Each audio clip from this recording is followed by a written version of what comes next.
back, Internet. The GM has gone a little too deep into the psychic maelstrom. Their mind has shattered. They are now babbling incoherently in the corner. And the MC is disappointed in them. So session is squares canceled. make a circle. All these squares make a circle. All these squares make a circle.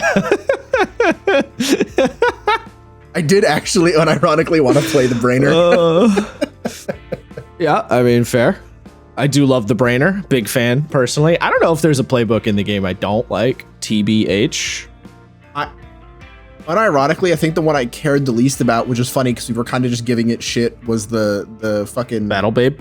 The Battle Babe, yeah. I like the Battle Babe because it lets you be the most Furiosa. Right, but they're like, you're not the best at fighting. You're like sexy and you fight. And I wouldn't call Furiosa like Furiosa is a gun lugger, 100%. I think she has a little bit of elements of both, I would say, which is pretty easy to do because you could be a gun lugger and pick up some Battle Babe moves, or you could do it the other way around. I think both would work. Also, the Battle Babe gets a fucking sick custom weapon, which I love having. Oh, is she the only one who gets one of those?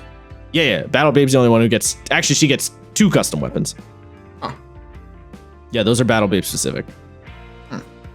Yeah, you're not like as good at direct fighting as the gunlugger, but your custom weapon kind of makes up for it. So it kind of doesn't end up mattering. Well, I do love me custom weapons. The gunlugger gets special weapons such as fuck off big guns, which nobody else gets. But yes, the custom weapon is Battle Babe specific. What the hell are we talking about? Because we just kind of unintentionally jumped right in there. Greetings, Fraulein. No, don't do that. I don't know why.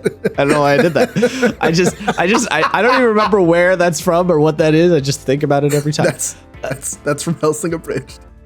That's weird. Anyway, hello there, Internet. We're back again, and as you may have noticed from what we were just talking about, if you know what we were talking about, and as you've noticed from the title, it's finally time to talk about the game that I bring up a lot all the time, but I was like, I've never done an actual episode focusing on it specifically, so let's focus on it specifically.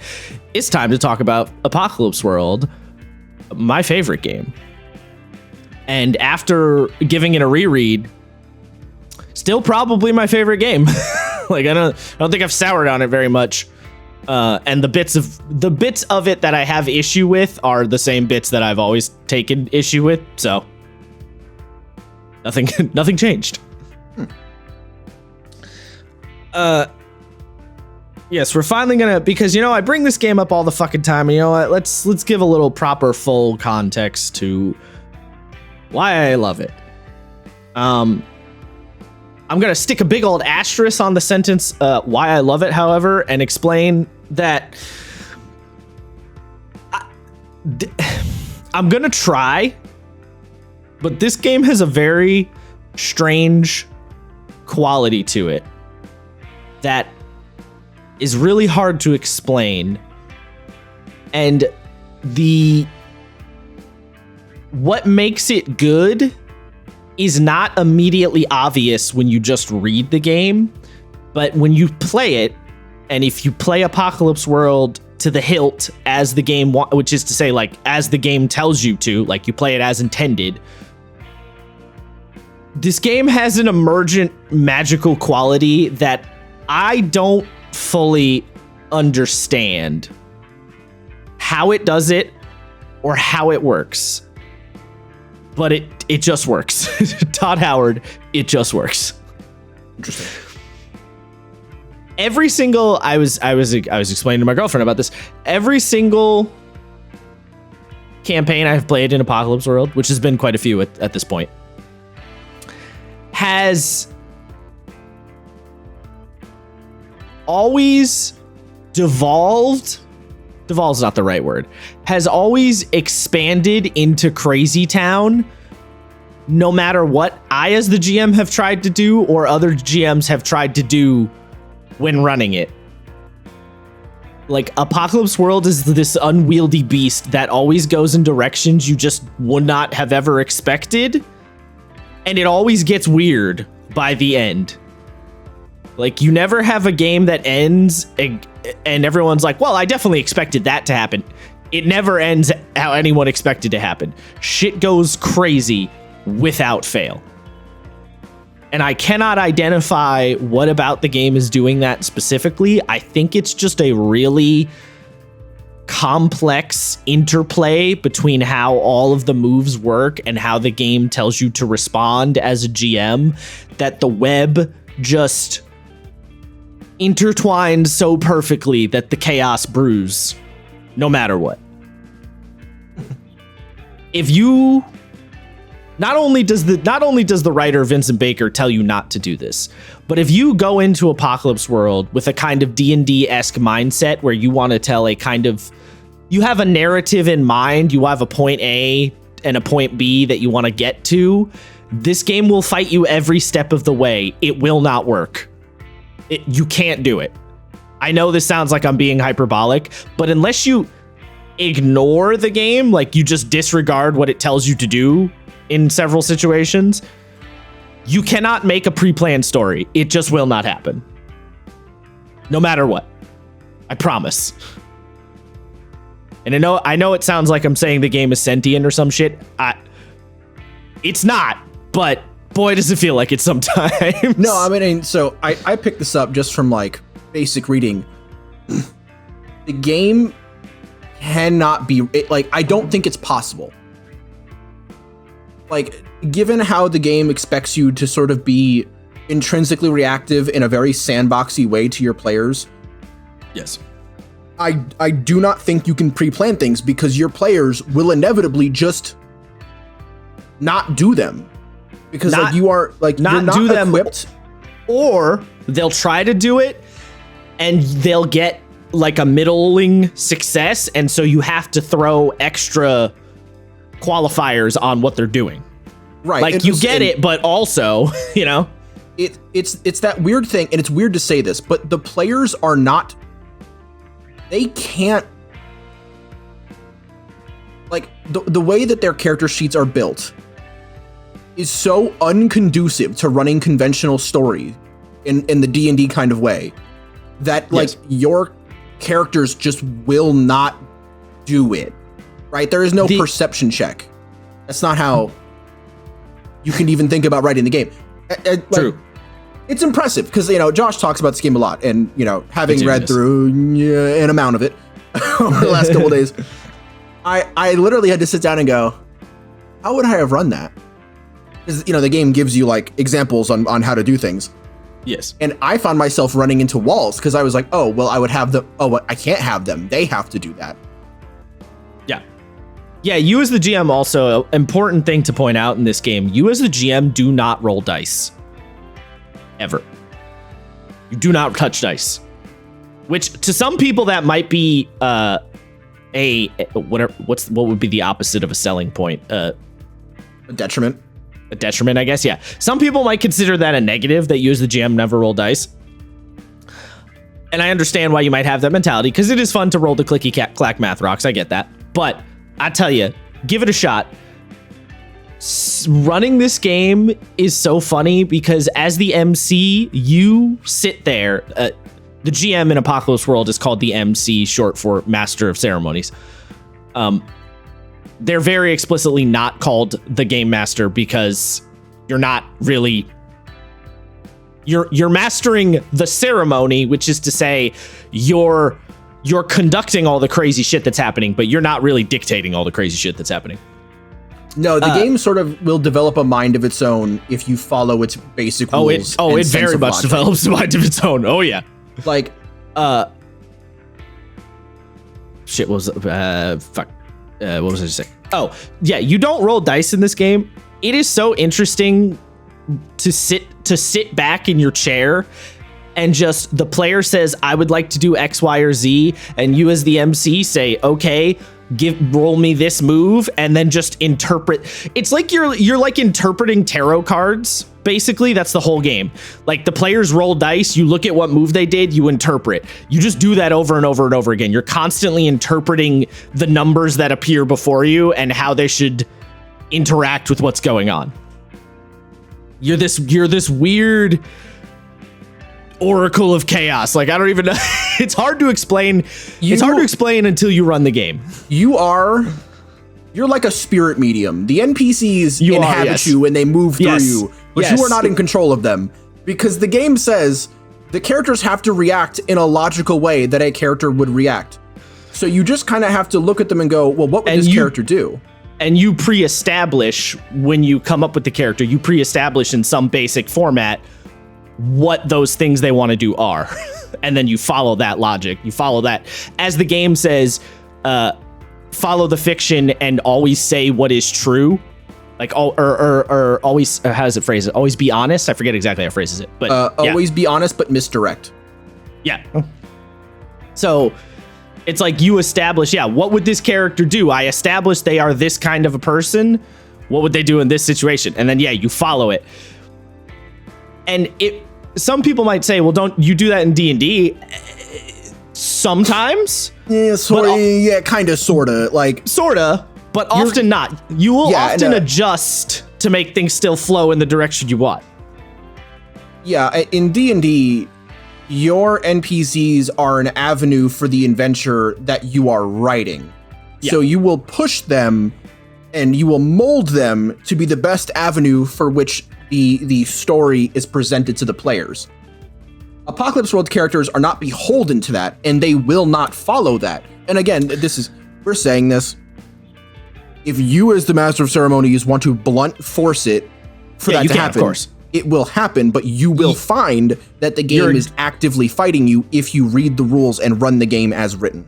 Yes, you can ignore how the game tells you to respond, but you will end up fighting the system, and or you will have to go out of your way to go beyond that shit. And it's it sounds almost a little ridiculous to say that NPCs take on a life of their own, but they often do. And part of the reasoning behind all that is because there's two main factors that make this really possible from the like GM MC side of the table. You don't need to pre-plan a lot in Apocalypse World because your end of the table is very loose and open-ended, right? You don't have stat blocks. You don't need to worry about saving throw DCs. You don't need to worry about damage numbers. You don't need, you worry about damage very loosely, but it's very intuitive damage. You don't need to worry about how much like HP a character has, really. Like, you're not burdened by a lot of the math and shit. So it lets you be on the fly. And the game has no final campaign objective. It's not working towards anything specific. You're following the characters around, and the number one tenet of this game is play to find out what happens. That's really that key thing, is play to find out what happens. Never assume, never predetermine. And there are literally mechanics to help you do that further. Like, to lean even more into the what's going to happen aspect. All right, all that yapping aside, before we continue, please hit the follow or subscribe button on your platform of choice. Again, we're real close to 100 subs on YouTube. I would like 100 subs on YouTube. That would make me feel good in the feel-good chemicals. Just saying. Yeah. Okay, so the basics, the basic flow is relatively straight. Like, the initial sales pitch of the game is relatively straightforward. You have your GM character, you have your players, you have your character sheet, the conversation flows as any tabletop game would do. It does all of those things. This game uses dice, all that's there. Key core difference is there's no turns in this game of any kind. There is no turn taking. The turn taking, as it were, the way the game describes it, and other games have taken this language primarily from Apocalypse World, so if you've read other games, you will likely have seen it around. The turns, quote unquote, are following the cinematic camera, right? If you imagine watching a movie, which part is most interesting? When you're watching Avengers, you don't see Captain America do one action and then Hawkeye do one action and then the Hulk do one action. You know, you focus on whichever character is doing the most interesting thing. That might mean Captain America does 3 cool things in a row, and then we jump over to whatever Hulk or Hawkeye are doing. But it's not, you know, there's no rule of like you get your one thing and that's it. Now, often I will say when you're playing Apocalypse World, what often ends up happening is you as the MC will say, okay, drummer, what are you doing? I do X, Y, and Z. Cool. All right. Grandma, what are you doing? I do X, Y, and Z. Cool. All right. Joe, what are you doing? And, you know, you do follow like a social contract turn, right? You follow just like a very broad, I'm going to see what this person, then this person, then this person is doing. But there is no official turn order. There's definitely no initiative rolls. So that's the one thing in terms of the basics that will throw some people off. Actually, I said that's the one thing. I lie. The other thing that will probably throw people off, everything in Apocalypse World is based around moves. And moves are effectively well-written prompts that have a mechanical backing to them that tell you what's going to happen. And to do a move, so you don't make an attack roll in Apocalypse World. If you say to your MC, I'm going to pull my gun on this dude, and I'm either going to shoot him or he's going to back down and let me past, the MC will say, cool, sounds like you're going aggro on this guy. Roll me 2d6 plus your hard. Hard being a stat. You rolled the go aggro move because your character was going aggro. To do a move, you have to do it. So you never ever say I'm making an attack roll or I'm making a dex save or like nothing like that. You say what your character is doing fictionally, that the MC tells you what move you're triggering, or if you're not triggering a move, then you just get to do it. And then you roll and resolve. So for example, if you're pinned down by by an enemy gang or unloading machine guns in your vague direction, and you're like, I want to try and run to the other end of this room to get to the guys that are shooting at me because I only have a melee weapon. The GM will say, all right, if you run down this hall, you're acting under fire. Roll to act under fire. They roll. You look at what number they roll. You resolve. That's the flow of everything. You always, to do it, you have to do it. And on the other way the game phrases it is, if you do it, you do it. Which means, if you fictionally describe your character doing one of the basic moves, that means you are doing one of the basic moves you have to roll. So if you say, I want to run down the hall to get in melee range with these guys while they're shooting at me, and then the GM says, okay, you're acting under fire, and then you as the player go, oh, I wasn't trying to act under fire, I just wanted to run down the hall. The GM says, no, you're acting under fire, you have to, you're doing it. So there's never a situation in this game where you just throw dice. You always describe what you're doing and then see if the GM is going to ask you for dice or not. Again, going into that kind of weird spirit medium analogy, which I don't. Did you just do that on the fly, by the way, the spirit medium thought? Yes.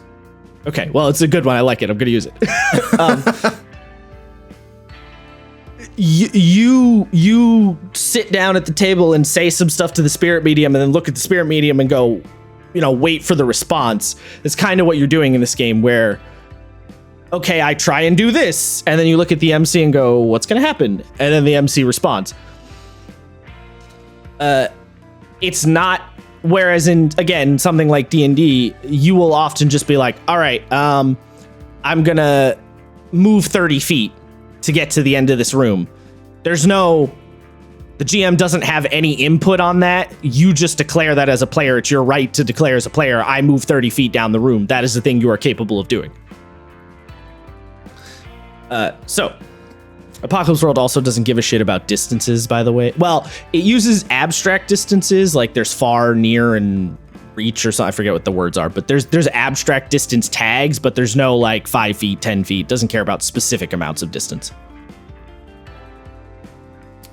The stats in this game are there's what, 6, 5 stats in this game. Cool, hard, hot, sharp, and weird. Actually, there's kind of 6 because there's also history. But that's history's.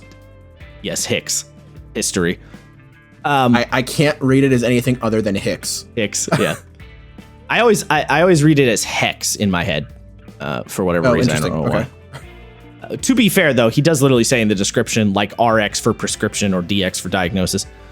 So he does explain it. But anyway, so cool. It's not how cool and swag your jacket is. Cool is like acting cool, as in rational, clear thinking, calm, and calculated. Hard is you're violent, aggressive, strong-willed, mean, physical, those things. I really like the description for hot because it's just funny. It says hot, comma, meaning fucking hot, attractive, subtle, gracious, sexy, beautiful, inspiring, exciting. Roll plus hot to seduce or manipulate someone. So hot does mean like how sexy you are. Doesn't mean physically, like you could be physically questionable, but sort of, emotionally manipulative. That still qualifies as hot. But it is your like attractiveness. Sharp is like how, sharp you are, how quick-witted, clever, all that. And then weird is your stat to interact with the psychic maelstrom. There is no setting for Apocalypse World, but the one constant the game sort of demands you keep is the psychic maelstrom. The psychic maelstrom is always a present thing, and you have to at least acknowledge it in some fashion. What that means in your game literally could be whatever the fuck you want, but it's there. And then your as Isaiah calls it, your Hicks, your HX, otherwise known as history, is your history with the other player characters. HX does not extend to NPCs. It is strictly between PCs because this game is really, really cares a lot about how PCs relate to each other and how much they do or don't know each other. History does not mean your history stat goes up to +4 and down to -3. +4 history does not mean you're friends with someone. It's not like a bond thing. +4 history means I know this person very well. That could be really bad history. You could know them well because you've been in several firefights with that person. Because, for example, every time if you exchange harm with a PC, you mark history on your sheet for shooting them. You get to know them better by trying to kill them. So history is very explicitly not like, we're good friends. It just means you know them. And then negative history doesn't necessarily mean you hate them. It just means you don't know them very well. You do not understand this person. My immediate thought is like an Alucard Trevor situation where you yeah, we're doing my character and your character are doing a job. I walk into the room, your character's at the table, and I go, oh fuck, it's you. Yeah, basically. That's the very low. It could also be a weird, what's the name for that trope where characters who hate each other a lot but they bang all the time?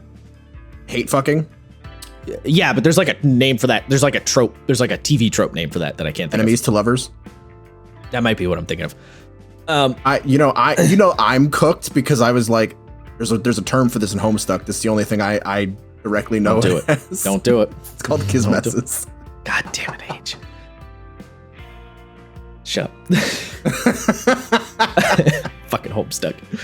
I actually wanted to ask you a question, Isaiah, because this came up in regards to the Without Numbers games and Fabula. How'd you feel about reading Apocalypse World just as a book? Because I personally think Apocalypse World is quite a fun read just as a book. So it is a fun read. Yes. There are times though where I'm reading it and I'm like, man, shut up. How do you mean? I have this directly confrontational moment where it's like, if I say you don't fucking do it. I'm like, don't fucking curse at me. Like, well, yeah. I mean, that's kind of good though. That's kind because that's kind of intentional. No, yeah, I'm sure. There's times where I'm reading it, I'm like, don't tell me what to do, bitch. Who are you talking to right now? Yeah. So to explain what Isaiah means, this book is really the way Apocalypse World written is it's very casual. It doesn't talk like an encyclopedia. Like the Without Number games are verbose and like to use like, you know, bigger words and like to be very poetic with the language.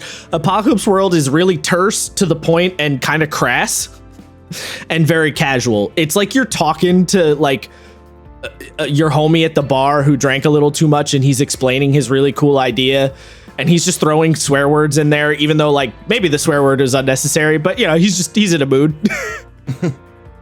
There's a lot of random F-bombs in this book. There's a lot of random references to like banging for no particular reason. They're just kind of in there.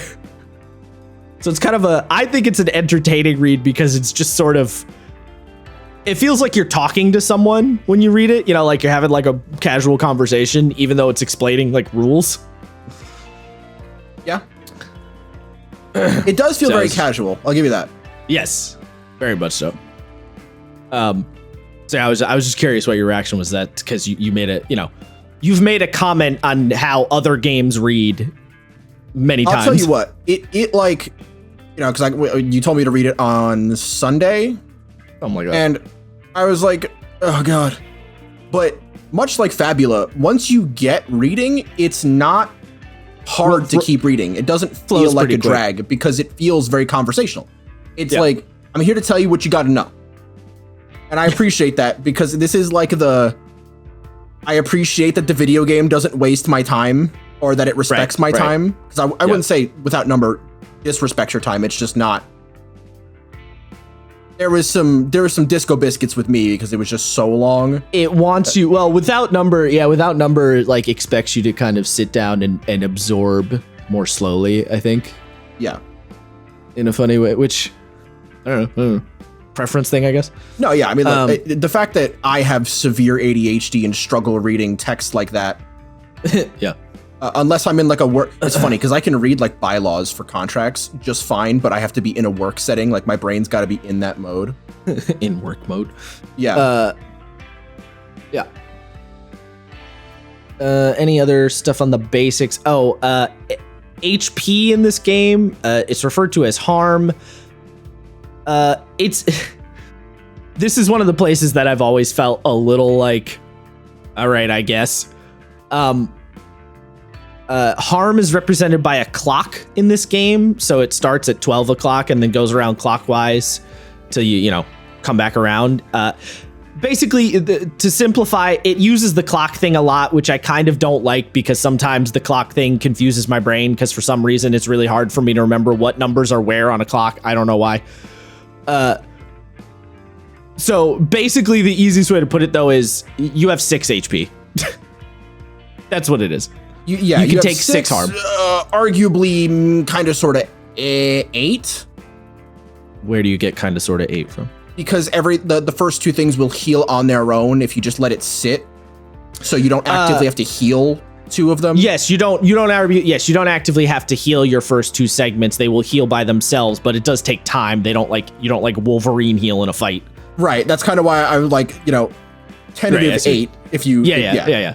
I see what you're saying. That makes sense.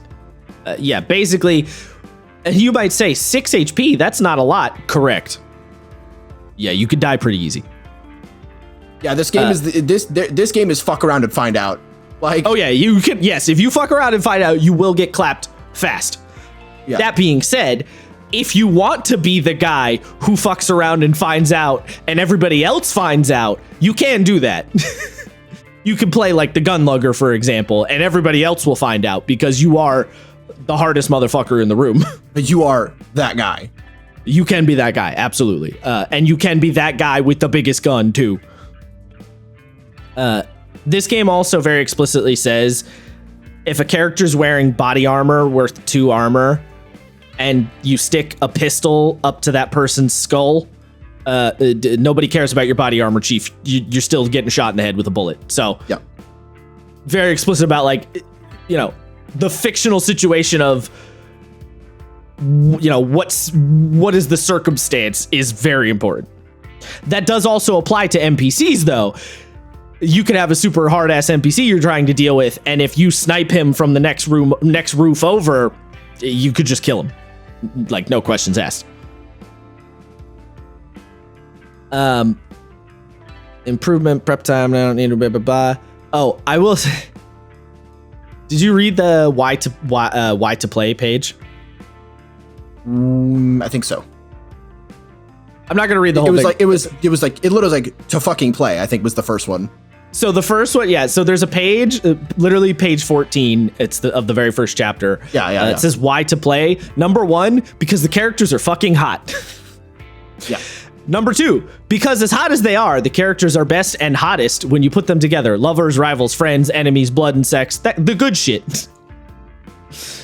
Yeah. The why to play chunk is just funny. I'm a fan. It gives you a good. What's the word I'm looking for? It gives you a good sense, I guess, of what kind of game you're dealing with. Like you read that and you're like, oh, okay, I get where we're getting at. I mean, like 5 pages later, they're like, your character is led by whatever leads them. They're like, you know, money, power, drugs, clits and dicks. And I was like, oh, is that how we're going? Okay. Yep. Yep. Yes, sir.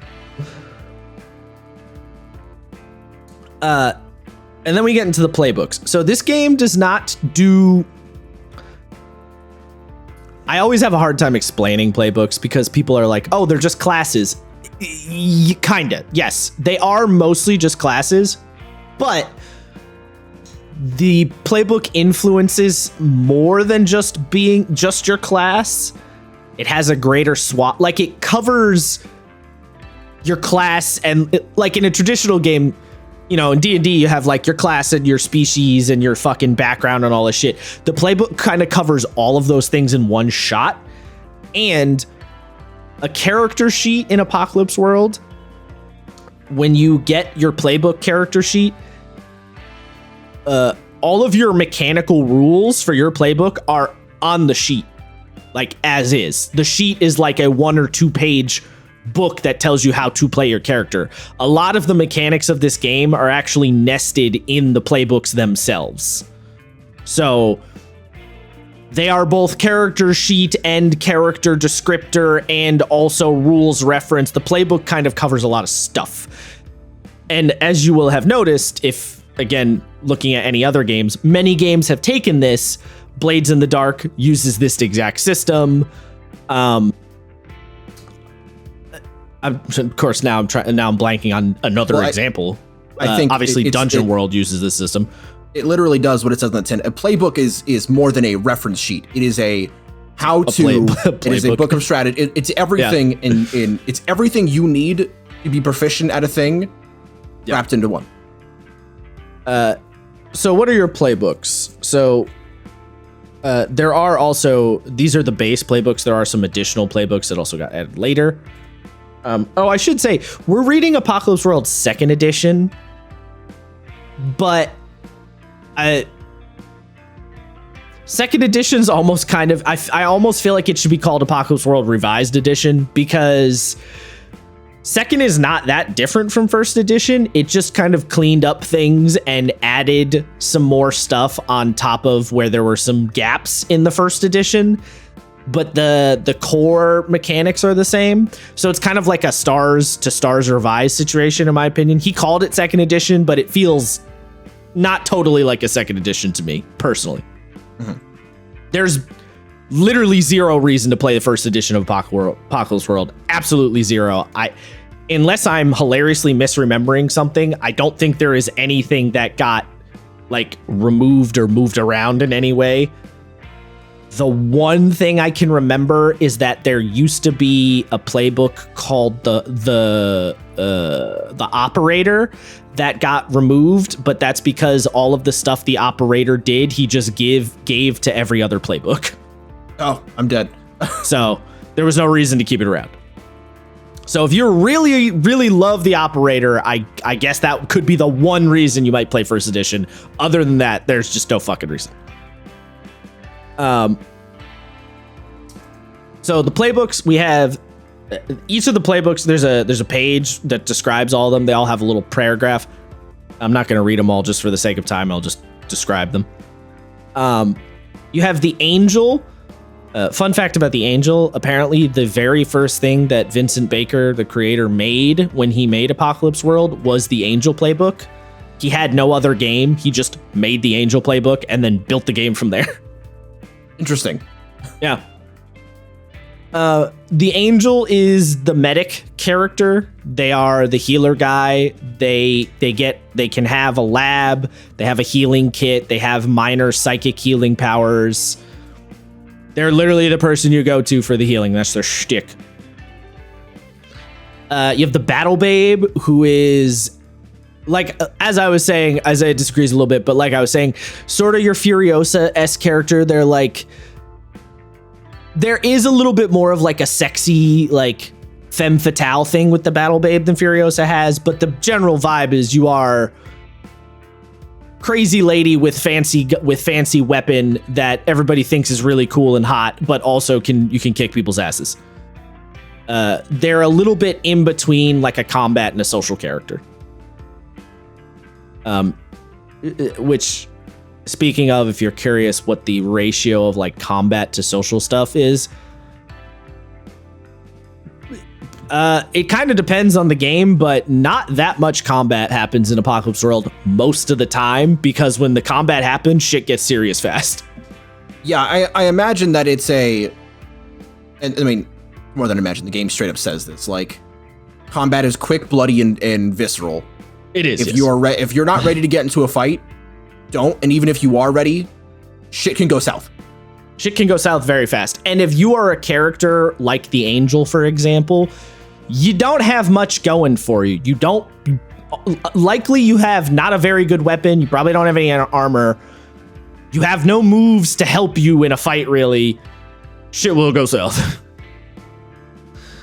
And a lot of Apocalypse World is kind of the flow of the game is saying political drama feels wrong, but that's kind of the right descriptor, where it's the connection and what's the word I'm looking for? All of your characters live around or near each other in some capacity, and every playbook and or character ends up with creating NPCs in some fashion. So you get into this intermingled web of relationships that makes the game very like socially messy. So you don't end up doing a lot of fighting because it's a lot of dealing with the social situation. There will be a lot of people getting hurt or murdered sometimes, but it will often not be a fight. It'll be like, oh, Jim stabbed Granny in the middle of the night. You know, that kind of shit. Next playbook, we have the Brainer. This is your psychic dude. As the book calls it, Brainers are the weird psychic mindfucks of Apocalypse World. They can mess with your head. They can tap into the maelstrom, all that fun shit. You have the Chopper. They are the biker gang leader.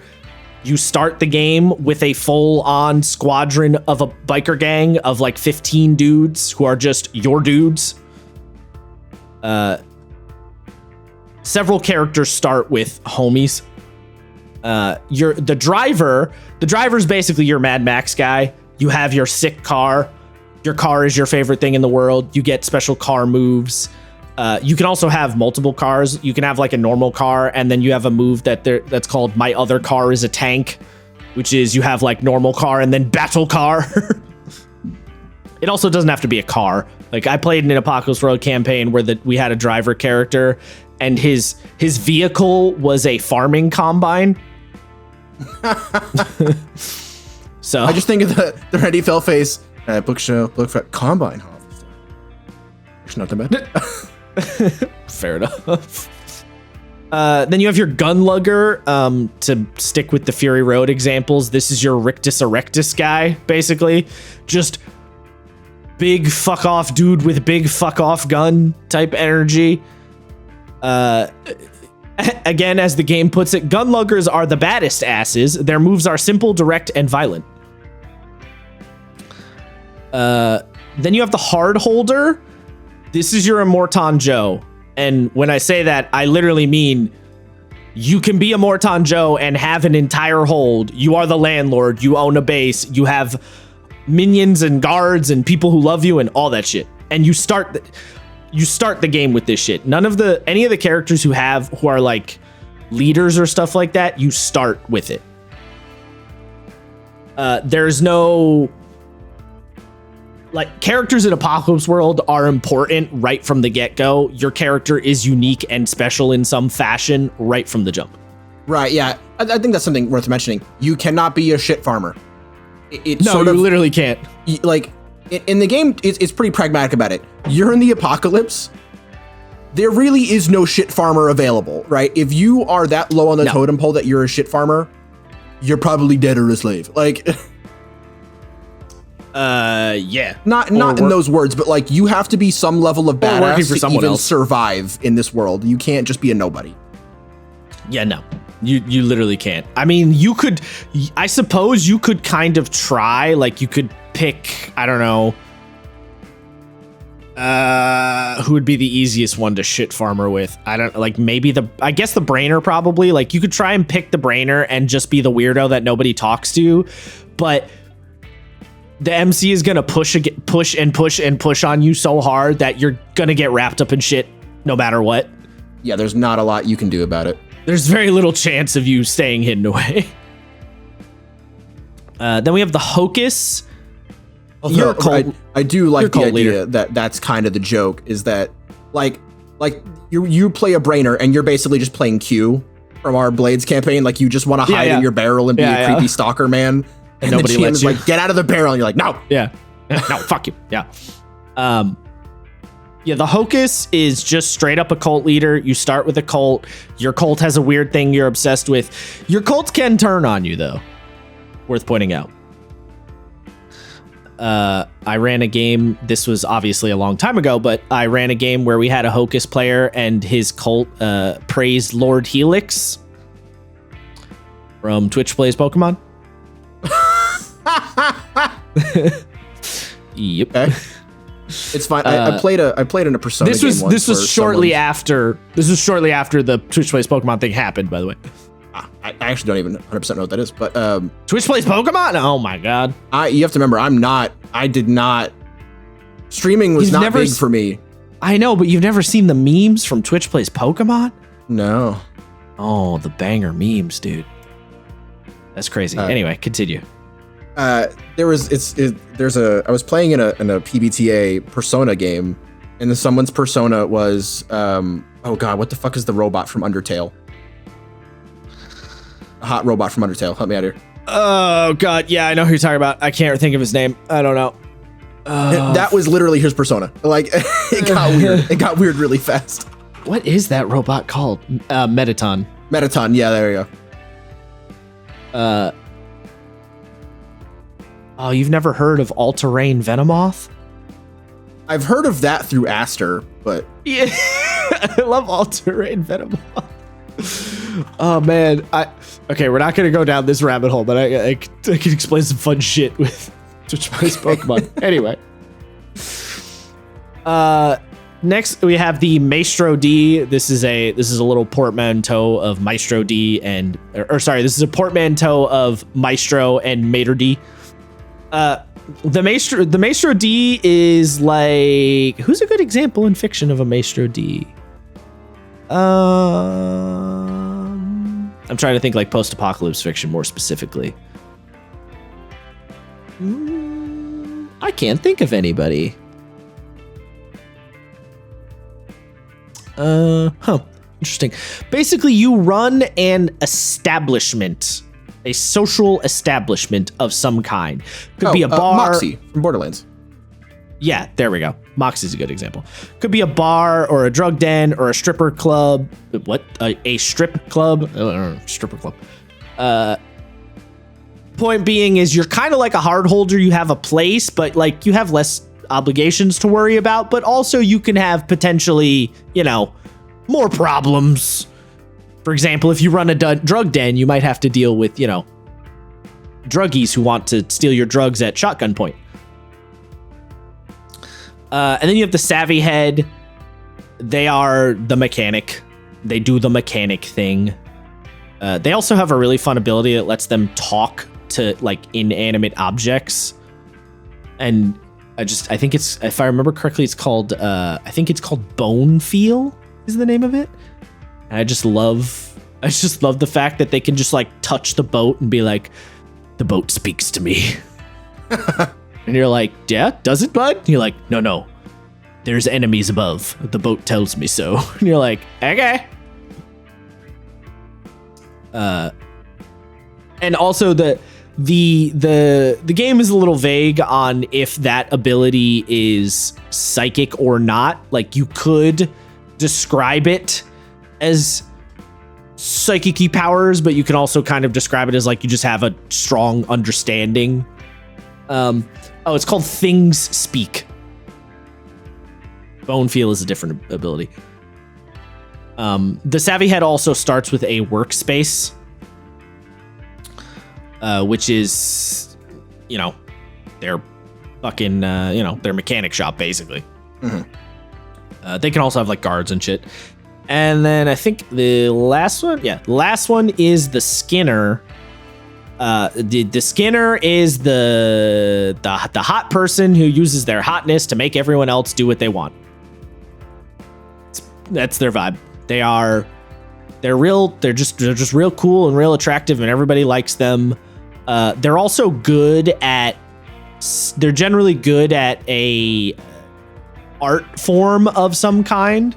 They have a move called Artful and Gracious when you perform a chosen art, and it could be painting or dance or pole dancing or fucking you do a bunch of drugs and like sing like a weirdo. Like it could be anything you want, but the point is you have this like artfulness to you. And the Skinner starts with luxury gear, which is to say you have you got drip, basically some sort of fancy shit going on. Yeah, that's the playbooks. Now I scroll past. So then it brings up our basic moves. And like I said, the basics moves are really the meat and potatoes of the game, I guess is the easiest way to put it. These are the ones, so playbooks get access to playbook moves, which are specific to them. Basic moves everyone gets. It is worth pointing out there isn't any kind of multi-classing in this game, but you can pick up moves from other playbooks as your character improves. There's no levels in this game, you just get improvement points. But the basic moves, so you have Act Under Fire, which, like I said, is the one where something's bad is happening, you're trying to endure it or move past it or get around it. Go aggro on someone. Go aggro on someone was described to me at some point as one-sided violence. So if you have two-sided violence, like both characters are trying to shoot each other or something like that, that falls under battle moves. But if you're dealing with one-sided violence where like you're just sitting there casually and then I pull a gun and point it at you, stick it up against your temple, that's going aggro on someone. There's the move Sucker Someone, which is essentially, it could be sucker punching someone, like they're not paying attention, you just deck them in the mouth. Or it could also be shooting someone with a sniper rifle two roofs away. So basically you're attacking somebody who doesn't know what's going on or can't defend themselves in any way. You have Seduce and Manipulate, which is pretty much what it sounds like. You try to seduce, manipulate, bluff, fast talk, or lie to someone. Tell them what you want, give them a reason, roll plus hot. I guess I should I guess I should describe sort of the basic stat roll thing. I don't remember actually where the game describes that now that I'm thinking about it, funny enough. Well, okay. Rolls in this game, you always roll 2d6 plus a stat. So for example, when you do something under fire, you roll 2d6 plus your cool stat. So, 2d6 plus 1, 2d6 plus 2. It can also be minus, obviously. So if your cool is -1, you'd roll 2d6 -1. Stats do not go above +3 in this game and do not go below -3. The 2d6 dice method does not allow for that much number swinginess, so numbers do not get pumped up and down a lot. Anytime you roll, there is no DC in this game. There is no sliding difficulty of any kind. It's always, if you get a 10 plus, you succeed, you're in the clear. So a 10, 11, or a 12. If you get a 7 to 9, you succeed at a cost. So you still get what you want, and this is really important. At a 7 to 9, you still get what you want or what you're trying to do. The game very explicitly says, if a character rolls a 7 to 9, so for example, if the character's using the do something under fire example, the character wants to run down the hallway while they're getting shot at. If they roll a 7 to 9, the GM can't say to you, you get riddled with bullets, and then you stop moving halfway down the hall. Right? That's taking their success away. That's not what they were trying to do. Instead, you say, you run to the other end of the hall, you reach your targets, you get riddled with bullets, and you dive to the floor to not get shot in the head. You made it to the other end of the hall, but you are now injured and on the floor. What do you do? And then a 6 is a failure or a miss. Some moves will specify what happens on a miss. Some moves will not and simply say, it's up to the GM's discretion on what happens here. And the GM has their own moves that they follow. GM moves do not require dice rolling. They are verbal prompts, essentially. So the way do something under fire, using that one as the main example, reads, when you do something under fire or dig into endure fire, roll plus cool. On a 10 plus, you do it. On a 7 to 9, you flinch, hesitate, or stall. The GM can offer you a worse outcome, a hard bargain, or an ugly choice. On a miss, be prepared for the worst. So that's the basic flow of it. Because I realized I didn't describe actually how the dice math works. I don't remember where I know how the dice work. I'm trying to remember where the book even says how there. Okay, I found it. Small paragraph, but I found it. And then last, going back to the basic moves. I'm jumping around a little bit. I knew I was going to do this. I've played this game too much, so I can rattle off. It's funny. I'm like stuff. I'll mention this thing, and then you directly brought up the partial success, and I was like, okay, I'm just gonna sit back. Well, what were you gonna say? I was just gonna bring up it's something that I'm still wrapping my head around. The partial success thing, Lancer kind of brings it up. And it's good that this game gives you really bare bones, fundamental,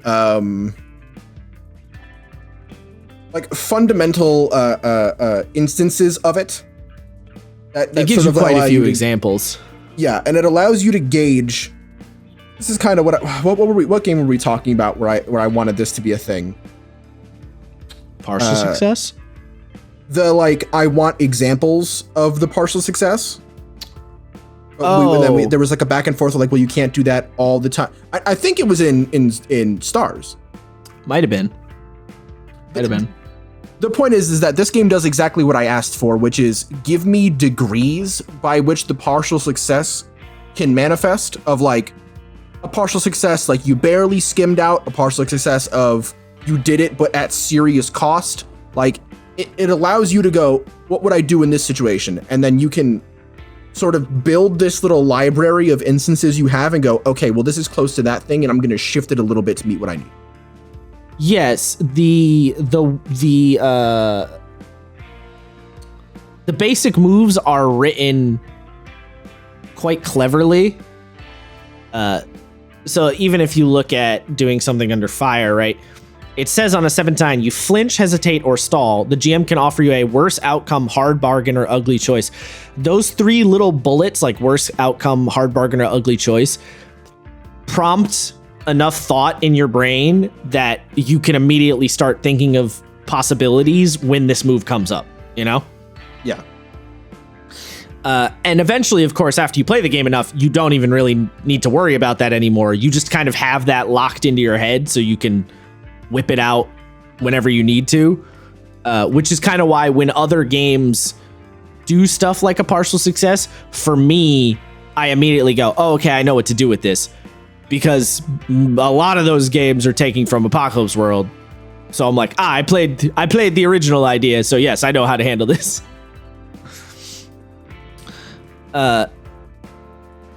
And yes, the book offers quite a lot of examples of how it should go. It also gives a couple of examples. I forget which part it was, but I specifically noticed there's a couple of examples of what happens if or examples of the MC doing it wrong.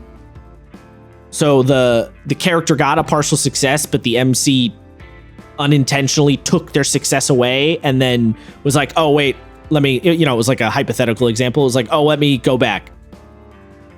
So it gives you examples on both ends of the spectrum too, which is good. Which is something I don't think Blades does that, funny enough.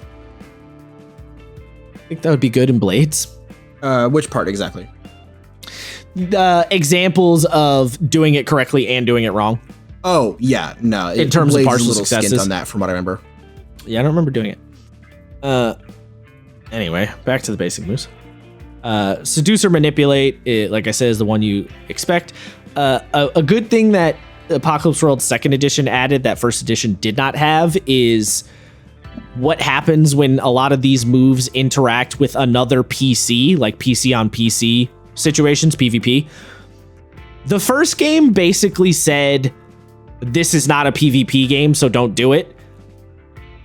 2nd Edition, I think he realized that people were getting into PvP situations a lot in this game because your characters will often want differing things or will be in situations where, because the game always talks about doing PC, NPC, PC triangles, which is to say one NPC has a relationship with 2 of the PCs and is like it's a triangle between the 3 characters in terms of the tension and relation between each other. So if you're doing that all the time, you're going to get PvP situations where the one player is like, no, I want this guy on my team. And the other player is like, no, he's on my team. So PvP actually happens quite a bit. It's not necessarily always direct combat PvP. In fact, most of the time it's not, although it can be, of course, don't get me wrong. Most of the time it's not direct combat PvP. So at some point he realized, okay, I need to put in rules for how it works on a PvP level.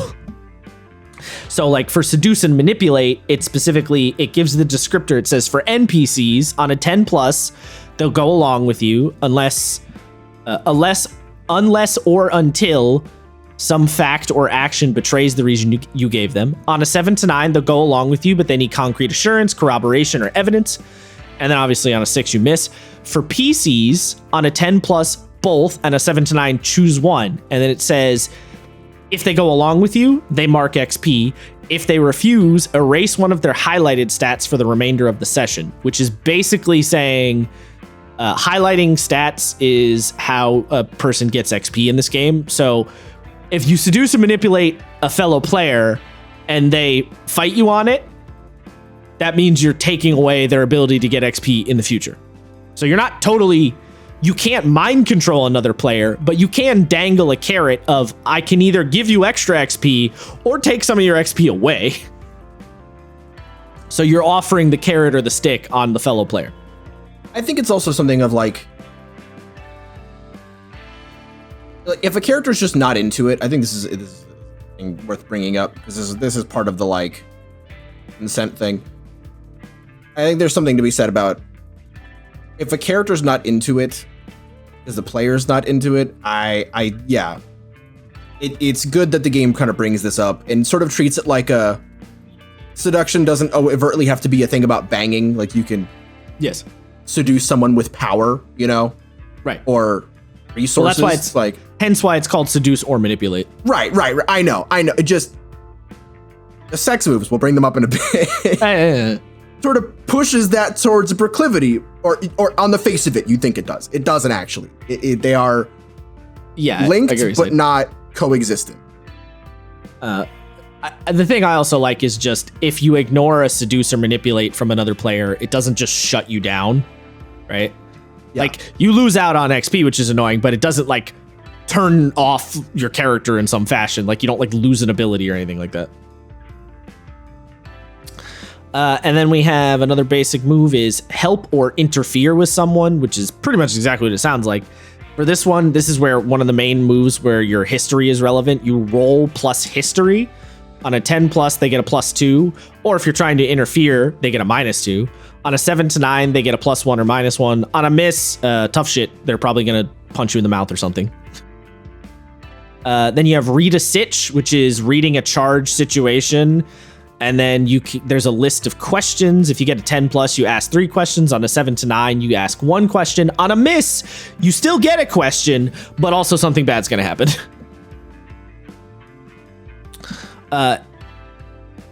Important thing on read a sitch. Some people want to treat read a sitch like a perception check. It is not a perception check. It is specifically when you read a charged situation. Which is to say, if there is tension in the moment. If you're just looking around a room and nothing's going on, that's not read a sitch. You just look around the room and the GM tells you what you do or do not see. And then you have read a person. This is if you read a person in a charged interaction, and it works the same as read a sitch, but it's on an individual and there's slightly different questions. Interesting thing about read a person in this game, the first question on the list is your character telling the truth? And the game expects you to answer that 100% honestly, which does mean every player character has a lie detector. Make of that what you will. Some people might really hate that. Some people might not. Do with that what you will. I think it's particularly fun because 9 times out of 10, what ends up happening with that question being on the table at all times is that the tension is always ramping, because you know if you're trying to lie or if an NPC is trying to lie to you, you know, the gun of that question is always present and you can always reach for it. That doesn't mean nothing's bad going to happen, because you could roll a 6, fail, and then something bad happens to you, but it's always there. Right, I think it's some also people this might thing not like that. Of when do you? I mean, here's the thing though, right? D&D also kind of has a lie detector with insight check, like yes, and I know it's not supposed to be a lie detector, but show me one fucking campaign where someone isn't like, he says this thing completely innocuous, insight check. Yes, I mean you pass. Is he lying to me? Yeah, you know that's not how it's supposed to technically how that works, right? Like, your insight check tells you that he's not giving you the whole story, but you don't have to be like, nope, he has 6 kids and a dog and he really likes Christmas cactuses. Like, it's not how that works anyway, so fuck it, you know? Yeah. Well, and the thing that bugs me about the insight check in D&D is that the insight check has no consequence at all. Right. There's nothing can happen, whereas every time you pick up dice in Apocalypse World, there is a potential consequence, right? Like, so you don't want to try and gun for dice every chance you get. In fact, a lot of the time when you're playing Apocalypse World, players will actively go out of their way to try and avoid making the roll. Because if they know if there's no roll, I get what I want. If there's a roll, it might go poorly and something might happen. The players will often try to dodge rolls as best as they can. You can't do it forever, of course, but they will try. Which is I think is kind of an interesting part of the game, because it changes the dynamic especially if you're used to D&D where it's the literal opposite, because in D&D you want to grab the dice as fast as possible because the dice give you the superpower of give me what I want, GM, I rolled the dice, right? It's an interest, so it's a fun inversion of that scenario.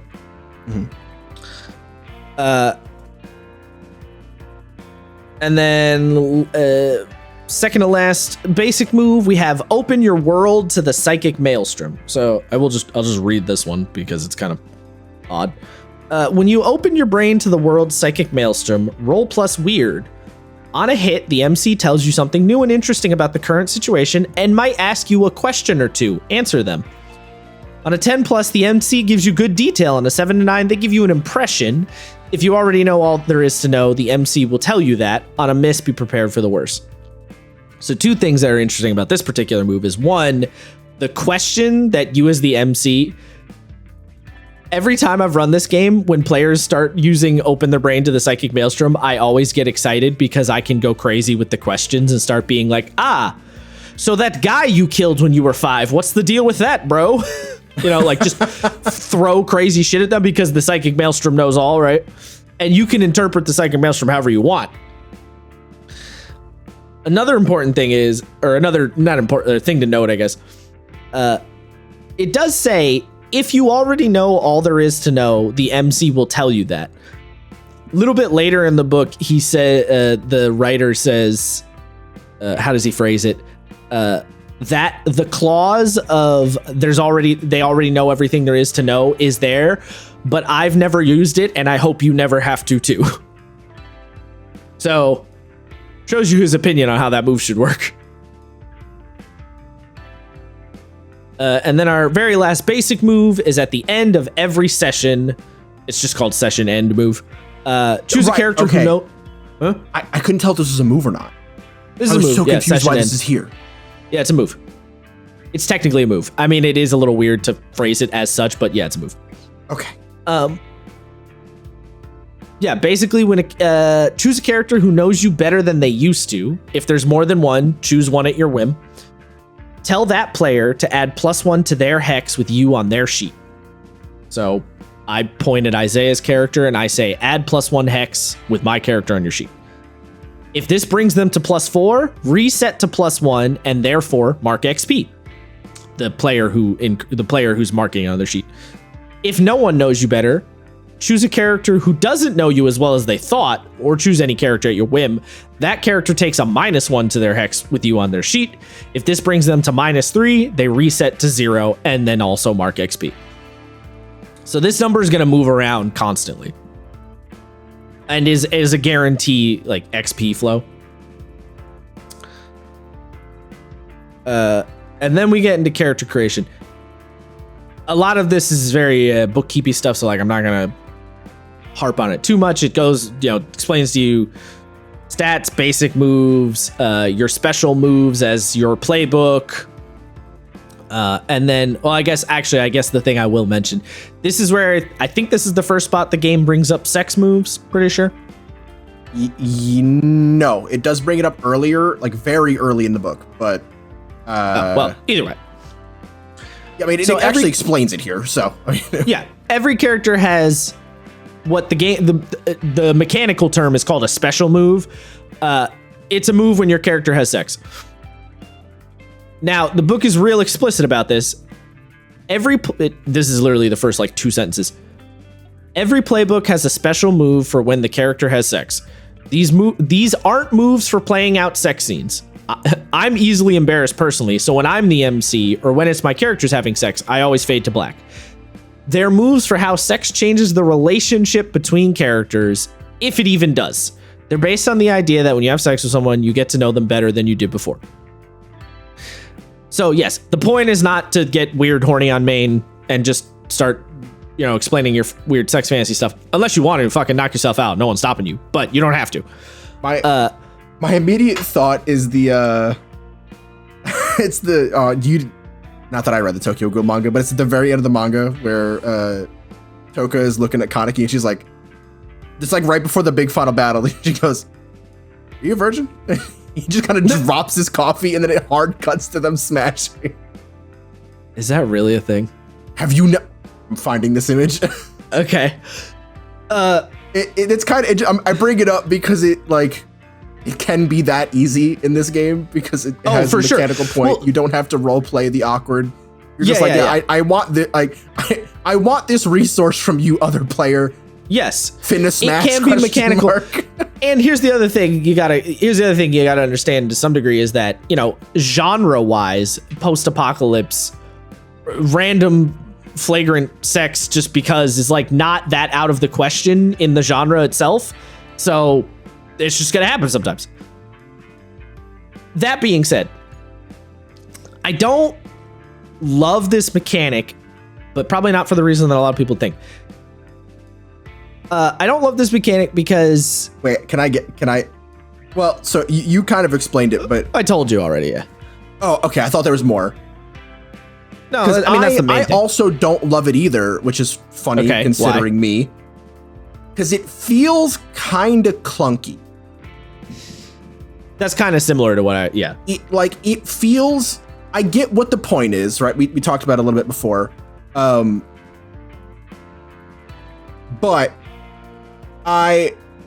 it doesn't feel slapdash. It feels like the writer had a clear idea on what they wanted, but it's sort of this odd, it sort of exists in a vacuum. Like nothing else really it doesn't commingle with the rest of the game that much. Yeah, it's an odd standalone mechanic that, I mean, you literally said it. One of the editions of the game don't have it, so that kind of tells you how relevant it or how yes. So there's a version with the rest of the rules. There's a version of Apocalypse World called Apocalypse World Burned Over, which is meant to be the PG-13 version of the game. So it's a little less like there's less cursing. They take out the sex moves. It's less explicitly violent, stuff like that. My thing with the sex moves is, actually not that different from what you're saying. They feel a little slapped on like towards the end of the design, and they don't integrate that well. And some of them are just fucking boring.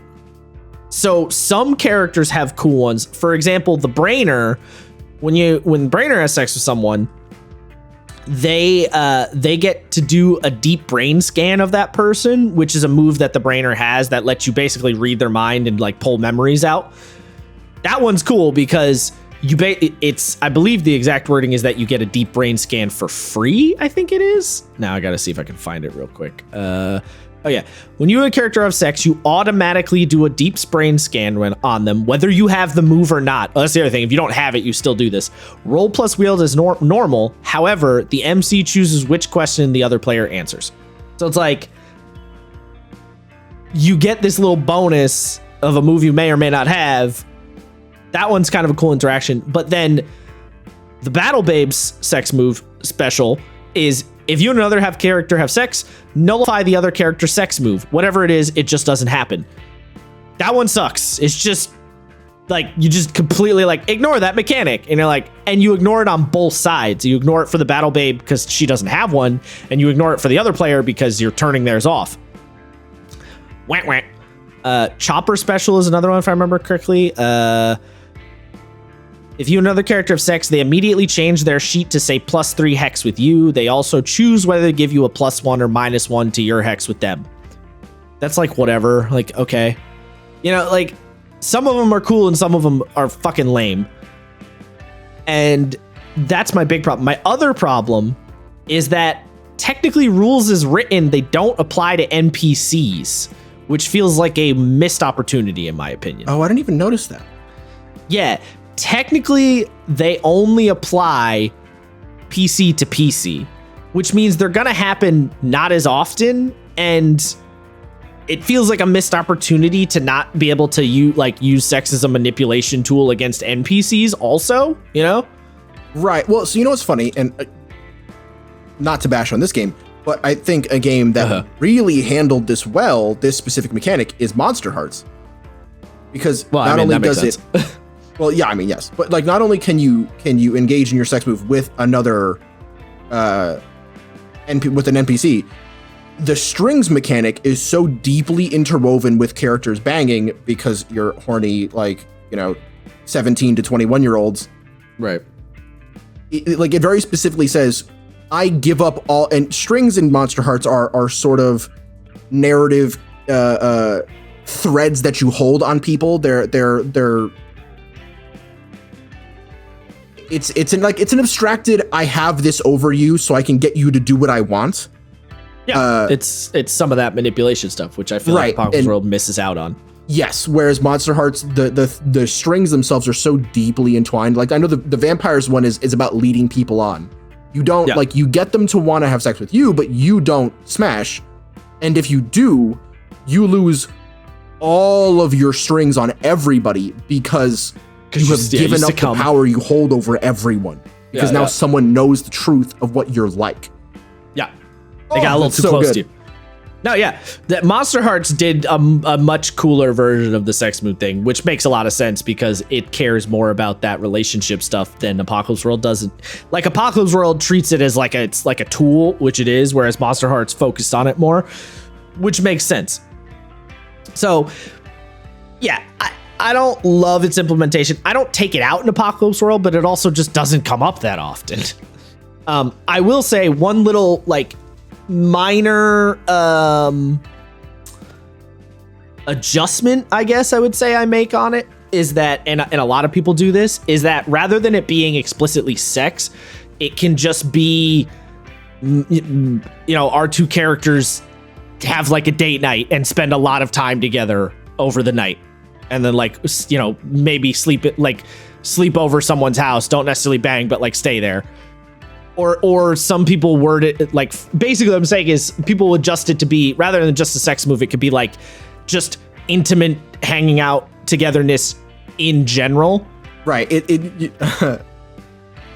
It almost could be called an intimacy move or something. Cause it doesn't necessarily have to pertain to. If I remember correctly, I mean, I could probably check this right now. I'm pretty sure Urban Shadows calls it an intimacy move.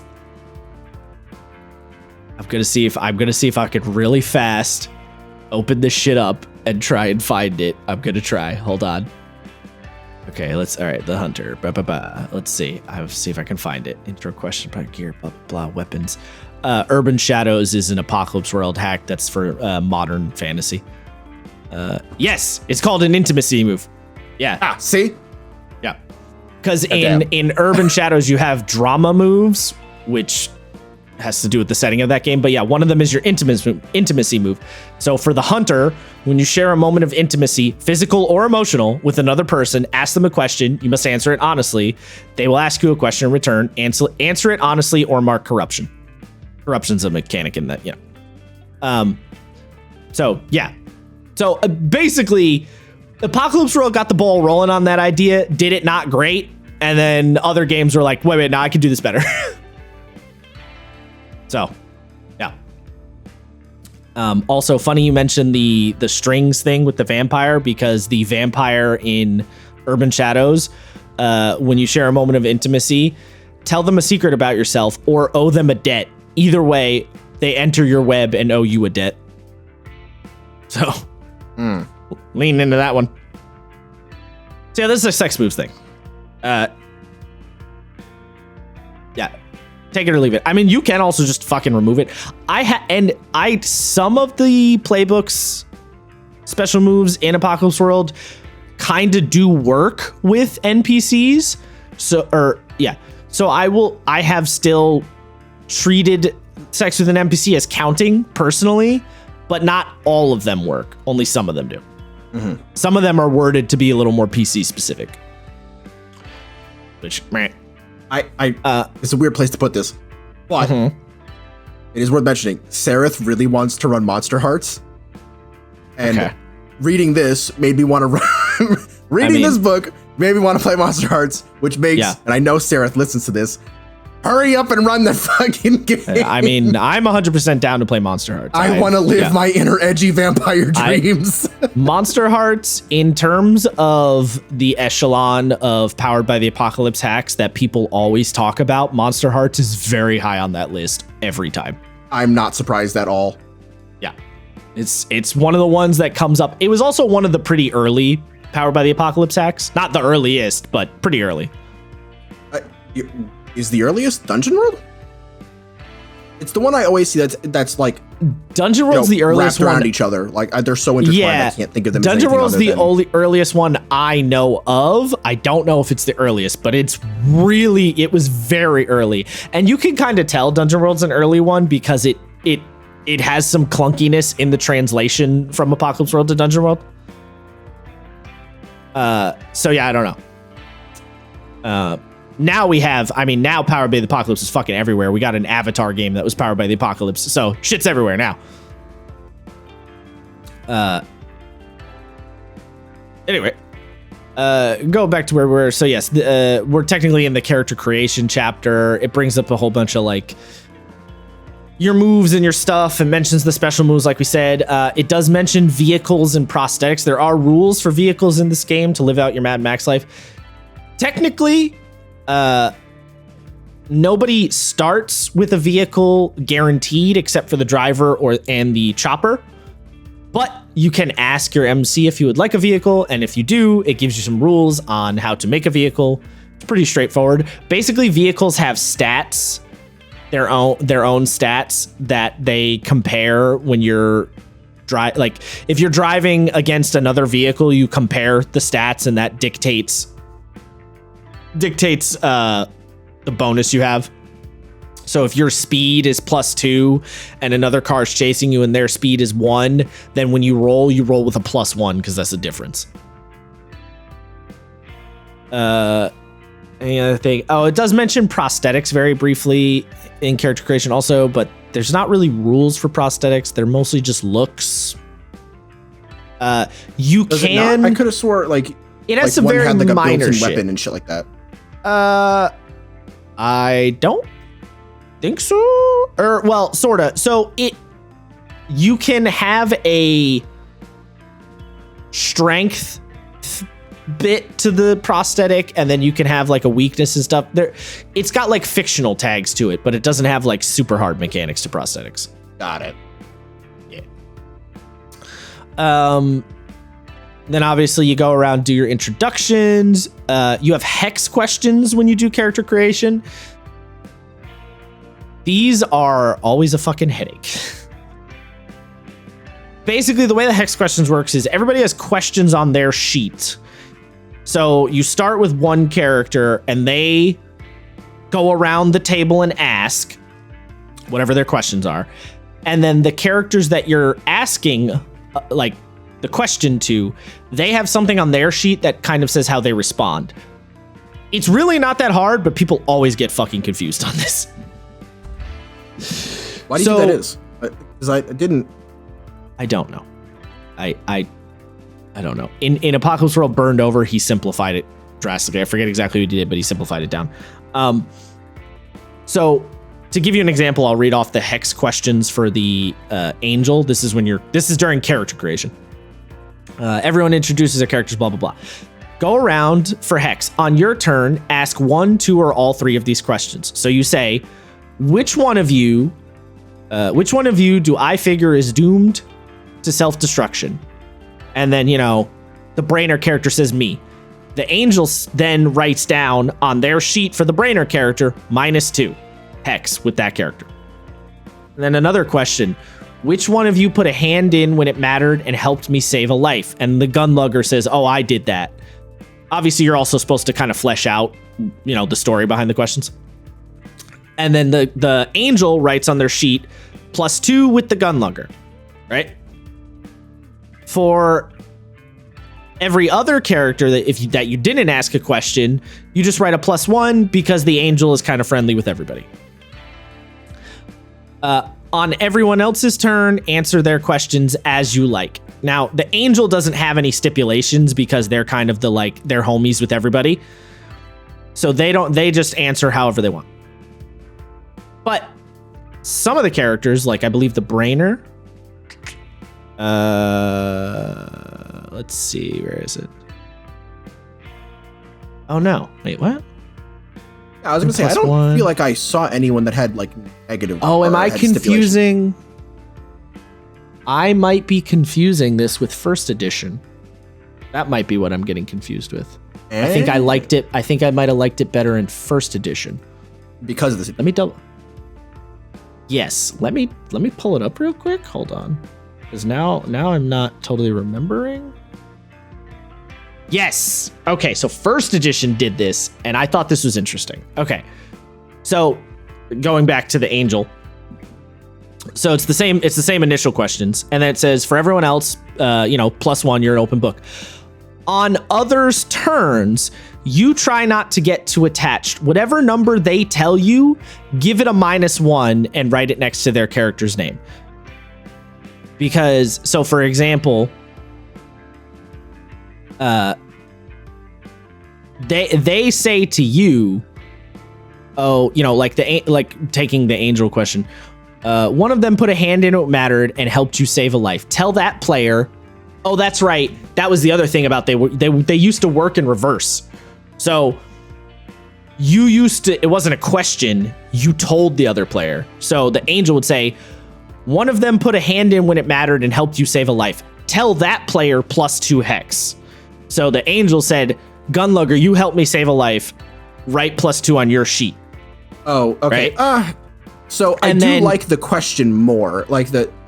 Well, so here's the thing. The game still encourages you to discuss it with each other, but the idea is that the Gunlugger knows the angel better because they helped the angel save someone's life, right?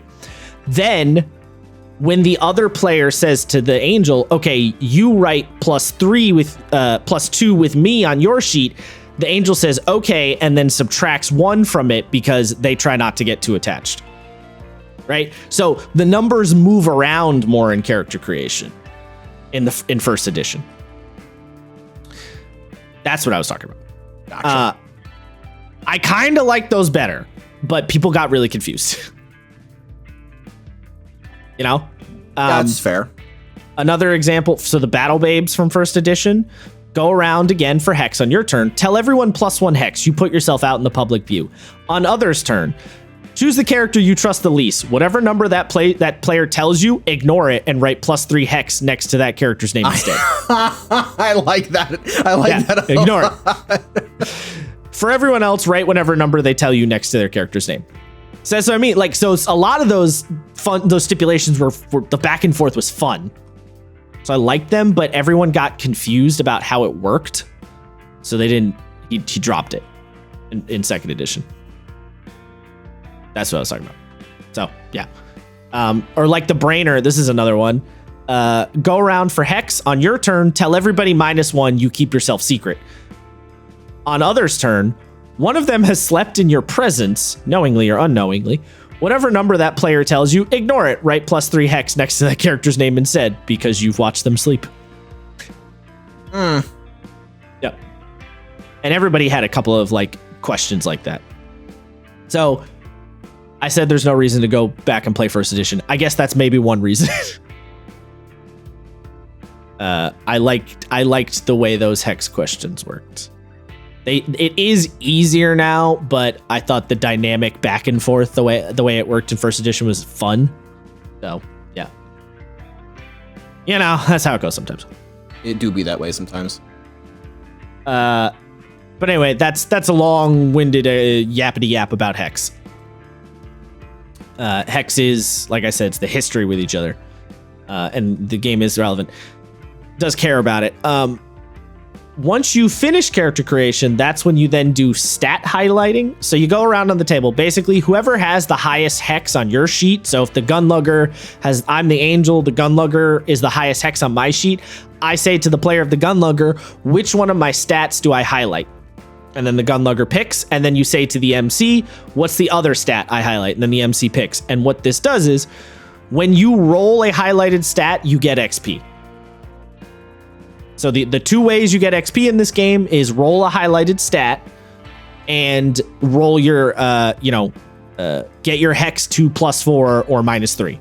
Those are the two main ways you get XP. There's a couple other side ways, like for example, the seduce or manipulate move said if you go along with what the person does, mark XP. So there will be moves every now and then that tell you mark XP, but the highlighting stats and the hex score are the two main ways that you get XP.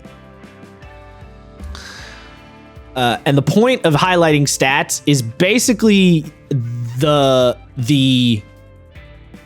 player and the MC in question are The idea is you want to encourage a certain kind of behavior.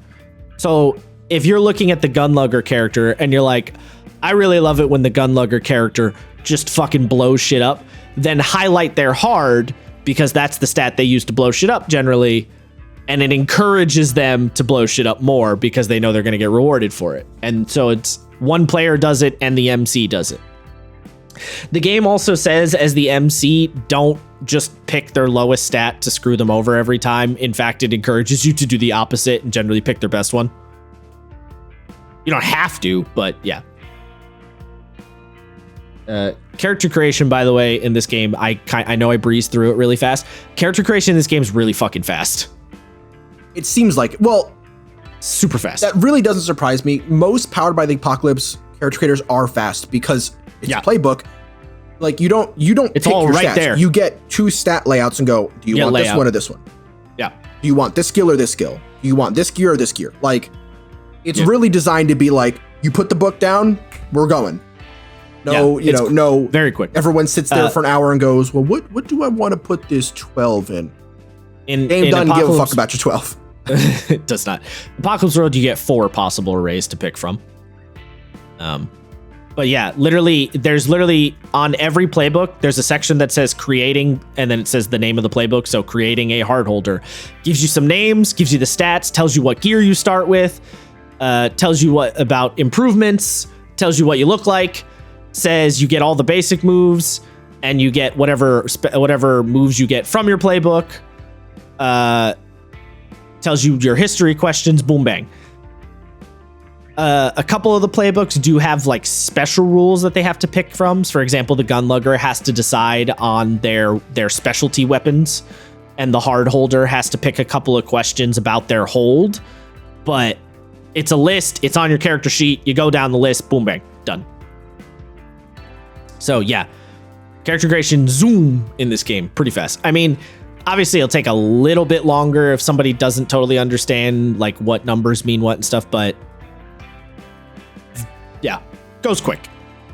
Rarely had a problem. Probably the ones that take a little longer are like the hard holder and the Maestro D, because you have to make decisions about your establishment and your hold, which are a little bit of a bigger decision, but other than that, character creation.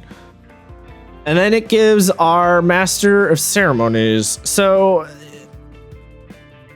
the real magic in this game is kind of via the Master of Ceremonies chunk of the book, because it tells you how to let the game run itself in a way. I was going to bring that up. So Character Creator is about 80 pages. Mm-hmm. Or honestly, not even. It is, because there's several pages dedicated to the playbooks and shit. So but that shit doesn't count, right? Up to the character rules creator. For a player, not much. Basically nothing. This book is accounting for advanced fuckery about 280 some odd pages. There's a very good reason that only the first, let's be gracious and say 60 or so are actually related to you as a player. Yeah. The MC has the magical juice for sure. And if you're a player, you do not have to do a lot of reading to be done. Once you get to the Master Ceremonies part, you can stop reading. You're good if you're not running. So the magic of the MC. This game, the way the MC chapter is written is it's very strict rules, and basically it tells you if you follow these rules, this game will give you magic, but you gotta follow the rules. So much so, to give you an example, you have your agenda, and there's 3 bullet points on your agenda. Make Apocalypse World seem real, make the characters' lives not boring, and play to find out what happens. Play to find out what happens being the most important of those 3, in my opinion. And it says everything you say you should do to accomplish these 3, no other. It's not, for instance, your agenda to make the players lose, or deny them what they want, or punish them, or control them, or get them through your pre-planned story, parentheses, do not pre-plan a story, and I'm not fucking around. It's not your job to put the characters in double binds or dead ends or yank the rug out from under their feet. Go chasing after any of those, and you'll wind up with a boring game that makes Apocalypse World seem contrived, and you'll be pre-deciding what happens by yourself, not playing to find out. That little paragraph is really the meat of how you should run the game. Play to find out. Don't try to fuck the players over. Don't pre-plan things.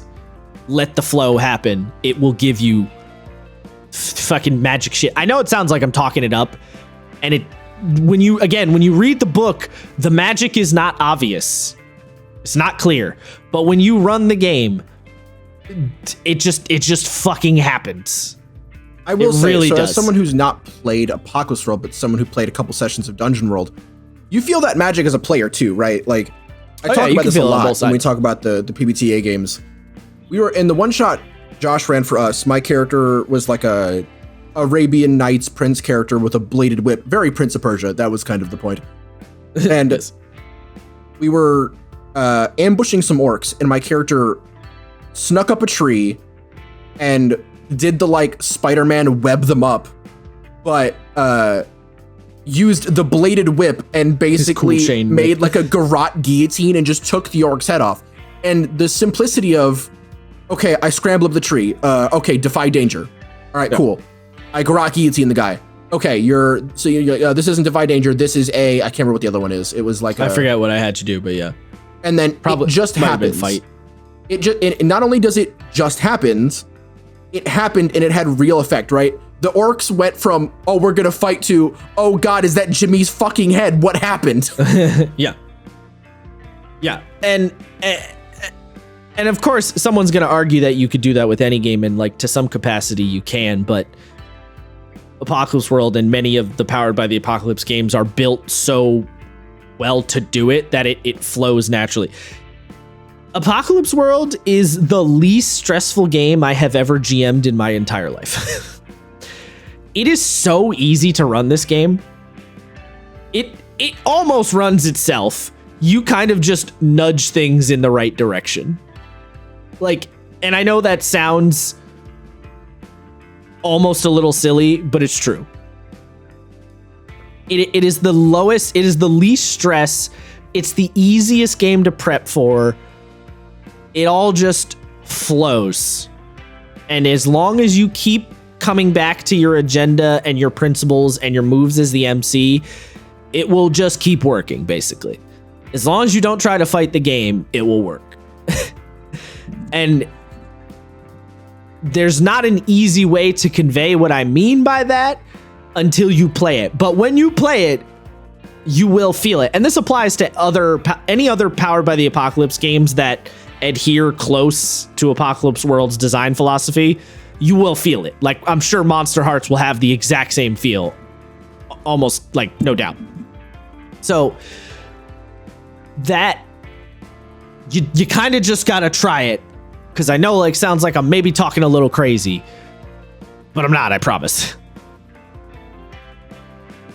Do with that what you will, I suppose. I do. Yes. I want to play this game. Uh-huh. My hesitation not comes from not wanting to play this game. It's just that I want to play Monster Hearts more. It's fair. But this game seems like a really good time. I mean, a good thing too about, I don't know if this is the case for Monster Hearts, but another thing that I really like about Apocalypse World is this is a great game to do really short campaigns and still feel satisfied. Yeah, well, so that was the whole thing about Monster Hearts, is that like the school thing is a big part of the game, but you are by no means supposed to sit through every second of school, right? Your character's no, like, of course not. The schooling in Monster Hearts is like school in Persona. It's supposed to be quick but inform things about the game. So like, one of the best things in Persona is when you're in class and the characters are texting to each other. Yes, yeah. Because it's an interesting way to shift how characters communicate with each other. Right. And because this is something I've learned about with having Lancer be the game I'm running, having phones in a game. Yeah. Is I argue that anyone who says long distance communication in D&D breaks the game, that is fucking cap. It actually makes the game so much more enjoyable because it just gets rid of so many problems. And yes, there's it presents lots of ways new ones. it can be. It doesn't just solve everything and then there's nothing, right? Because a character's phone can get stolen, their comms can get hacked. Like, you just have to shift the perspective, but having that tool is so much more interesting than not. Well, I think the reason people say it for D&D is because the sort of, the wacky woohoo fantasy setting often, a lot of stuff that happens requires a certain degree of knowledge being missing for the plot, quote unquote, to flow and work. So that's why the long distance communication can sometimes be a problem. But if you're in a setting where characters have phones, then you're planning around that fact. You're aware of that fact. You're not banking on the characters not knowing something because they have phones or the internet. Right. The caveat I will mention to my own point is I do understand the telepathic communication thing. That can be annoying as fuck. That one's because it's completely safe and no one can do it unless you can read minds. But like that's a very niche thing. Having someone pickpocket your character's cell phone and you're like, oh fuck, and then the like text your character's girlfriend, hey, meet me at this time, and now your character has to do the oh no face. Yeah.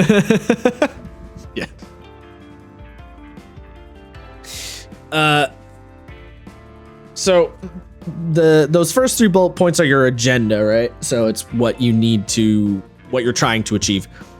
Then the game tells you always say what the principles demand. The principles are going to be on the next page. What the rules demand, what your prep demand, and what honesty demands. So if you have a character who doesn't fight people, is a big sissy boy, he's just a wuss, he's not trying to stab nobody, and then another character, one of the PCs does something to him and fails their role, don't have the little shit-eating loser character stab that PC in the stomach. That's not what honesty demands. That's not what your prep demands. That's not what you establish that character is. That's not who that NPC is. They wouldn't do it. So don't try to hit your players with a gotcha. That's not what honesty demands. That's kind of the crux of that one for me. That's the way I go look at it personally. Your principles, if you're playing this is a quote, if you're playing the game as the player's adversary, your decision-making responsibility and your rules oversight constitute a conflict of interest. Play the game with the players, not against them. So the principles in line with that, Barthforth Apocalyptica, address yourself to the characters, not the players. That second point, address the characters, is something that I just use in every game forever now because of this game. It's funny. I do that as well. Yeah. And it just seems natural. I don't know. It's intuitive once you start doing it. Yeah. Make your move, but misdirect. Make your move, but never speak its name. Look through crosshairs. Name everyone. Make everyone human. Ask provocative questions and build on the answers. Respond with fuckery and intermittent rewards. Be a fan of the player's characters. That bullet point has been brought into every other game in existence forever. So many games take that one. Be a fan of the players. Think off screen too, and sometimes disclaim decision making. So to briefly explain them, Barthforth Apocalyptica is just put the grime and the nasty and the stank on everything. The example it gives: out among the wrecked cars, wild dogs fight for territory with each other and with the rats, and one of the breeds is developing a protective inner eyelid of blank bone. If you get too close, you can hear the click when they blink. That kind of shit. Just make it nasty. Make it stanky. Make it apocalyptic-y. Address the characters, not the players, is pretty straightforward, right?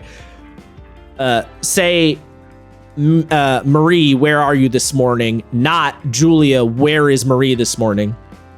That's kind of that crux of that distinction. Make your move but misdirect. Of course, the real reason why you choose a move exists in the real world. Somebody has their character go someplace, somebody misses a roll, somebody hits a roll that calls for you to answer, blah, blah, blah. Real world reasons. However, misdirect. Pretend that you're making a move for reasons entirely within the game's fiction.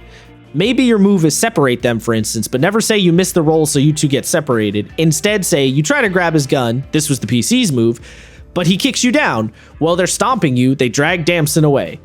The effect is the same. They're separated, but you've canonly misrepresented the cause. Canonly? Canonly? What is that word supposed to be? Hold on, I just realized. What page? Cane? Hold on. What page am I looking at? Fucking 83. Quick and clever and shrewd or in a manipulative way. Canonly? Cannliy. No, sorry. Cannily. Point being, you did the separate them move on your GM's move list, but you made it not immediately obvious. That flows immediately into make your move, but never speak your name. Maybe your move is to separate them, but you should never just say that. Instead, say how Foster's thugs drag one of them off and Foster invites the other to eat lunch with her. Oh. Cannily. Like uncannily. Okay. Okay. Maybe your move is to announce future badness, but for God's sakes, never say the words future badness. Instead, say how this morning filthy, stinking black smoke is rising from somewhere in the car yard, and I wonder what's brewing over there.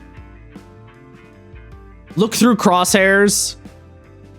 When your attention lands on something or someone that you own, an NPC, a feature of the landscape, material, or social, consider first killing it, overthrowing it, burning it, blowing it up, burying it in poisoned ground. Basically, everything is under threat. Everything is looked at through crosshairs. Don't just assume there's a status quo and everything is safe. The game repeats a lot. There are no status quos in Apocalypse World. So don't just assume anyone's like good and safe. Unless the PCs really fucking go out of their way to do that, which they can sometimes do that. I think there's actually even a advancement on some of the playbooks that lets you like swipe a character away to safety or something like that. I forget. Or maybe it's one of the advanced basic moves. I think it's one of the advanced basic moves. I actually forgot about those. There's like upgraded versions of the basic moves that let you do crazier shit. Name everyone, make them human. That one's pretty straightforward. Like make everyone a name relevant NPC. The game literally says even if an NPC has a single line on screen for 2 seconds, give them a name. Ask prerogative questions, build on the answers, start simple. What's your living space like? But as play proceeds, ask for immediate and intimate details of the character's experiences. Fucking dig in there. Respond with fuckery and intermittent rewards, as in, and this one's really important, as in fuck with, not fuck over. This is like when you barth Apocalypticon to someone's answers, but do it all the time. So it's like, mess with them, don't give it to them for free, but don't fuck them over. If they succeed and did the thing, then they did the thing. This is going back to the partial success idea and all that. Be a fan of the player characters. Make their lives not boring. Does not mean always worse. Sometimes worse, sure, of course. Always, definitely not. Be a fan of them. Be interested. See where they're going. Let them, achieve something, and then take it. Sometimes take the thing away or move it around or whatever. But be a fan. Be curious, interested in what the player characters are doing. Don't just be like your mission to kill them or whatever, because if that was the mission, it'd be really easy to do so. Think off screen too. Do you even need to think in between sessions and shit? Sometimes disclaim decision making. This one is one of the ones where I kind of mentioned how the game plays itself in a fashion, and I think some people are going to have a hard time with this. The game gives you 4 key tools you can use to disclaim responsibility. You can put it in your NPC's hand. You could put it in a player's hand, create a countdown, or make it a stakes question. I'm just going to briefly go over these because they're relevant. Put it in your NPC's hand. Just ask yourself in this circumstance, is Birdie really going to kill her? If yes, she dies. If no, she lives. Yes, this leaves the decision in your hands, but it gives you a way to make it with integrity. Right? You established how the NPC is. Would they do this? Yes or no? You've disclaimed the decision. Put it in a player's hand is literally say to the player, would this happen? Would they do this? What's the situation? Create a countdown clock. Yes. My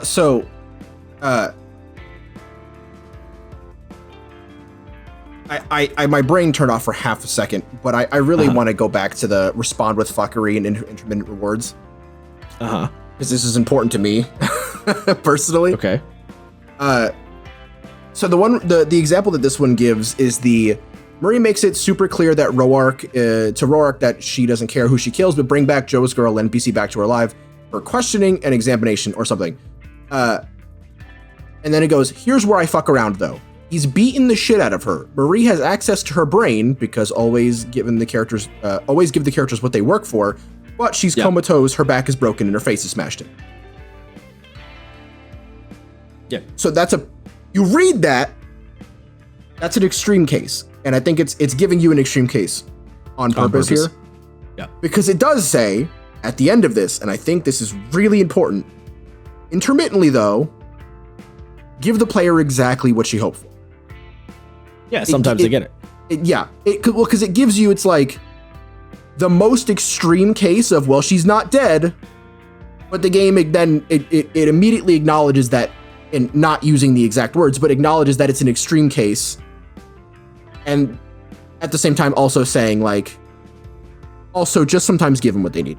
This is important to me because this is, I've said it a million times. I have been the victim of, this is just the standard. There is no, it's always this extreme and there's never the just reward bit.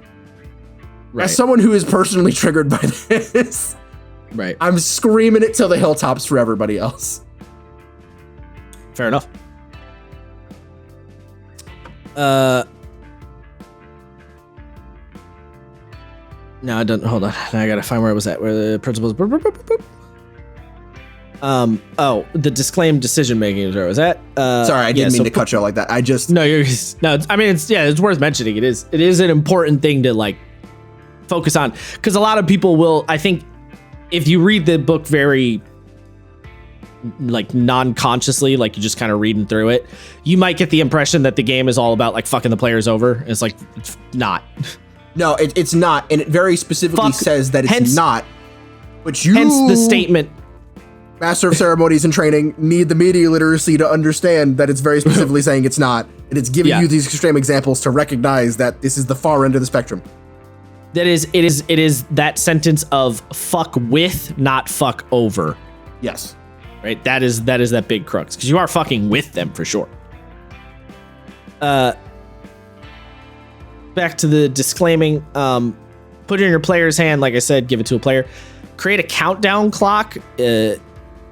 Basically, you make a countdown. You make a clock like the character's health is tracked on a clock, and you start making a countdown. If the example it gives is if this character gets to 12 on the clock, she dies. Tick it up every time she goes into danger and jump to 9 if she's in the line of fire. This leaves it in your hands, but gives you a considered and concrete plan instead of leaving it to your whim. So basically it's like, I'm not 100% sure if this character should die in this situation. I'm going to make a clock. If the players let the clock tick over, she will die. If they don't though, they could potentially save her. And then lastly, make it a stakes question. And this, I fucking loves the stakes questions in this game. The stakes section in the threats chapter is after this part, but it says basically you put a question down and say, will this happen or whatever? The example it gives, I wonder, will Doe live through all this? Now you've promised yourself not to answer it yourself, yes or no, she lives or dies. Whenever it comes up, you must give the answer over to an NPC, a player, the moves, or a countdown, no cheating. So basically, if you put it down as a stakes question, you're not committing to any kind of answer. in the moment, you're committing to it getting answered in the future in a specific way.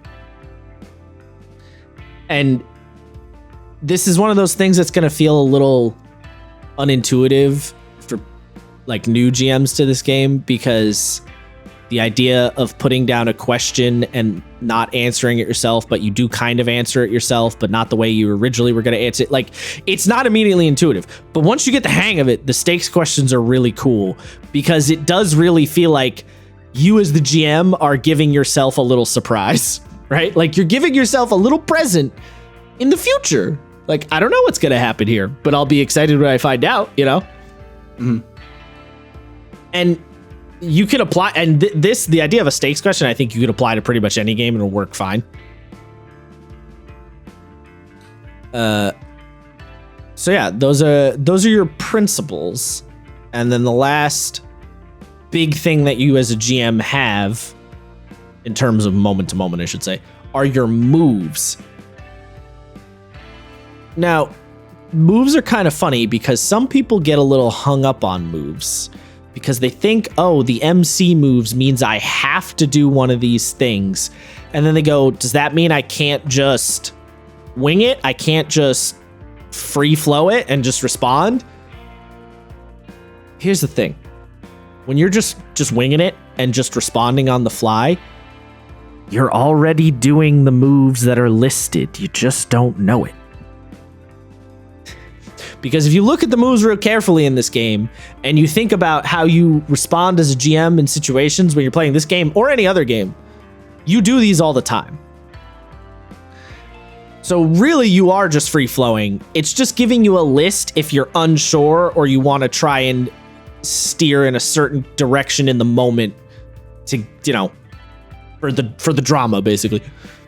So your moves as an MC are separate them, capture someone, put someone on in a spot, trade harm for harm, which is to say a player takes damage and the NPC takes damage, announce off-screen badness, announce future badness, inflict harm as established, which is to say hurt the player in some way, take away their stuff, make them buy, activate their stuff's downside, tell them the possible consequences and ask, offer an opportunity with or without cost, turn their moves back on them, make a threat move, and after every move say, what do you do? Isaiah, I'm sure you have noticed I say what do you do every time without fail on reflex now. Yes, having not read this book, I also do the what do you. Like, I think you might have picked it up from me, to be honest, but I don't know for sure. I might, but it is also just a very intuitive, like, what do you do? You know, like it. Yeah. Yeah. But you'd be surprised how many people don't do that. That's true. You'd be surprised. So brief to go over most of the moves make pretty lot. Like you could just read the sentence and go, oh, separate them, capture someone, put someone in a spot. Those all make sense. Trade harm for harm is just the idea that, you know, the player shoots the NPC for 2 damage, 2 harm. The NPC shoots them back for 2 harm. It uses the word as established. Harm as established just means the harm you've taken minus your armor. That final number is the as established bit.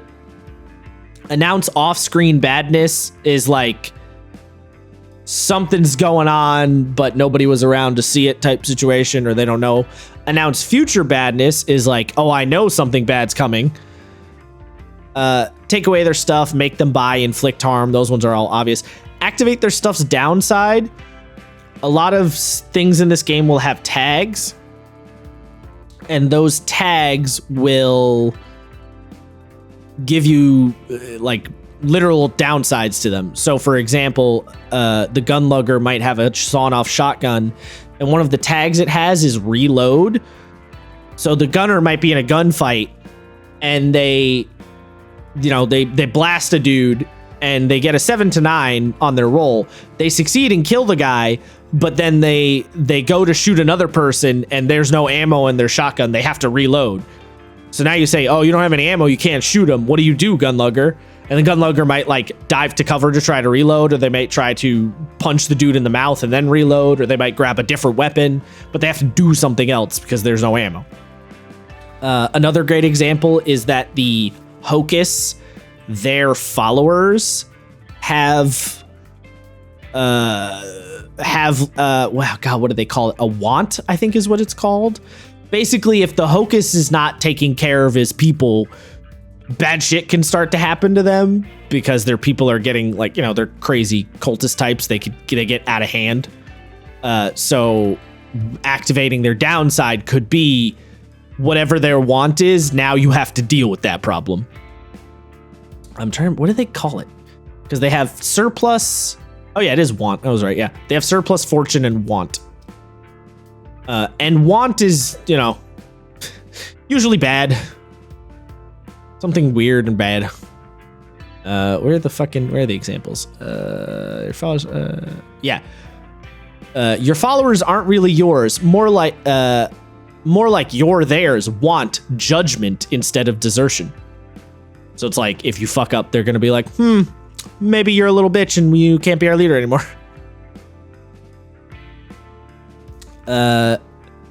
Tell them the possible consequences and ask, player, would you like to jump off the roof? You're going to hurt yourself.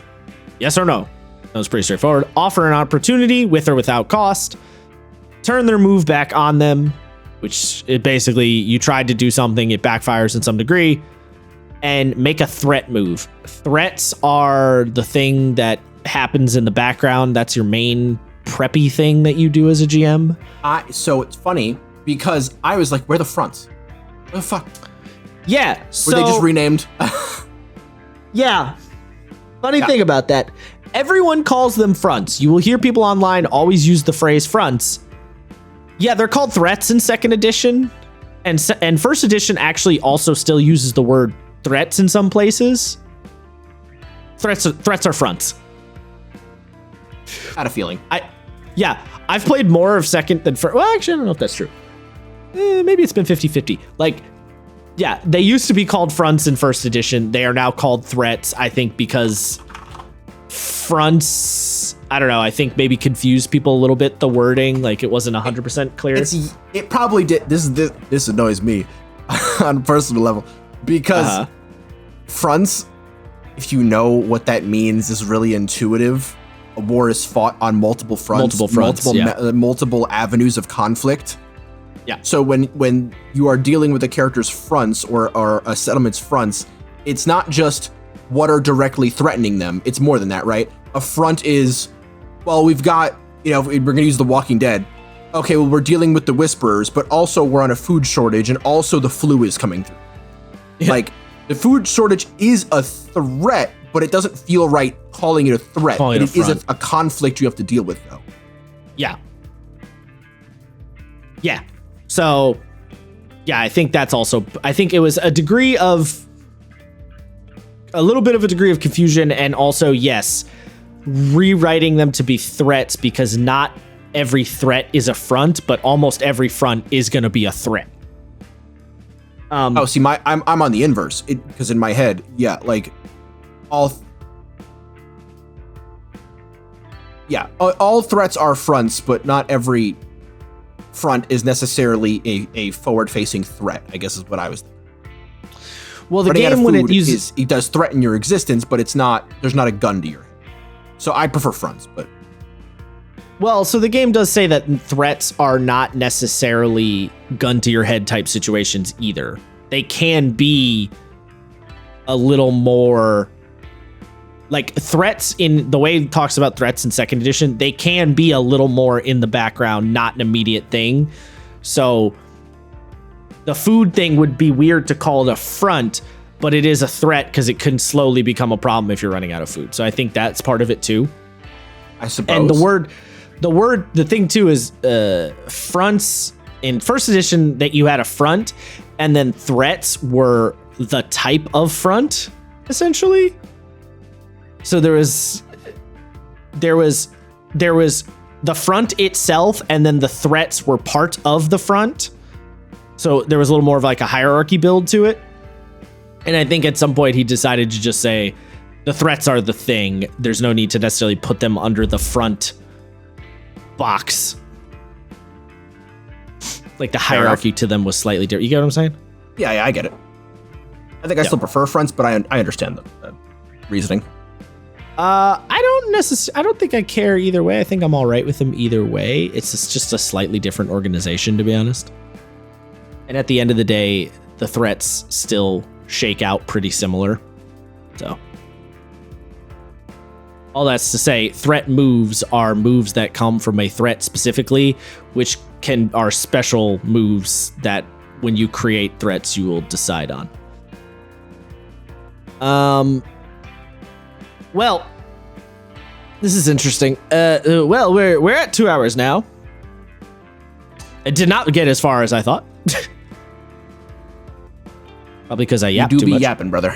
I do be yapping on this game, as I thought I might. So I guess we're gonna have to do an unplanned part 2. I had a feeling. I thought I could summarize because I know this game really well. Well, so that's where you fucked up, Capitan, because you can summarize the game well, but this game does not do well to be summarized. Maybe, or maybe I just don't want to summarize it. No, I want to get into the nitty gritty as part of it, right? Yeah, well, so I think this game is not built like other games, and in fact, this game was sort of a methodology in which to think about how games should be thought of now. Right, so it presents a lot of thoughts in what D&D brain players would consider to be abstract, and therefore require a level of the abstraction. It also changed people's thinking so much that it started like a whole new movement. So that's what I'm saying. Yeah, started a whole fresh wave of design that is still permeating to this day, sir. Like we've cooled down on games being straight up powered by the Apocalypse games, but the fingers of Apocalypse World are fucking all over the place. I see it constantly. It's crazy. So, yeah. I guess we're gonna do a part 2 because there is some other things I want to mention because there is some other stuff like. The latter half of the book does go into broadly GM stuff, but there is things that can be player relevant that I do want to like mention and bring up. So yeah. Also, I do want to talk about threats because obviously it's one of like the fucking mechanic. So yeah. Fucking follow us on the social medias so you know when we post part 2. LOL. Yes, sir. Yes, sir. Actually, this is good because I only read pretty much up to that point anyway. So yeah, there you go. More time, and I can maybe talk more next episode. And not saying you talk too much. I just felt like I didn't have a lot to say. I knew I was gonna yap on this game. It's my favorite game. I knew I was gonna yap on it. Fair enough. You know. All right, that has been us.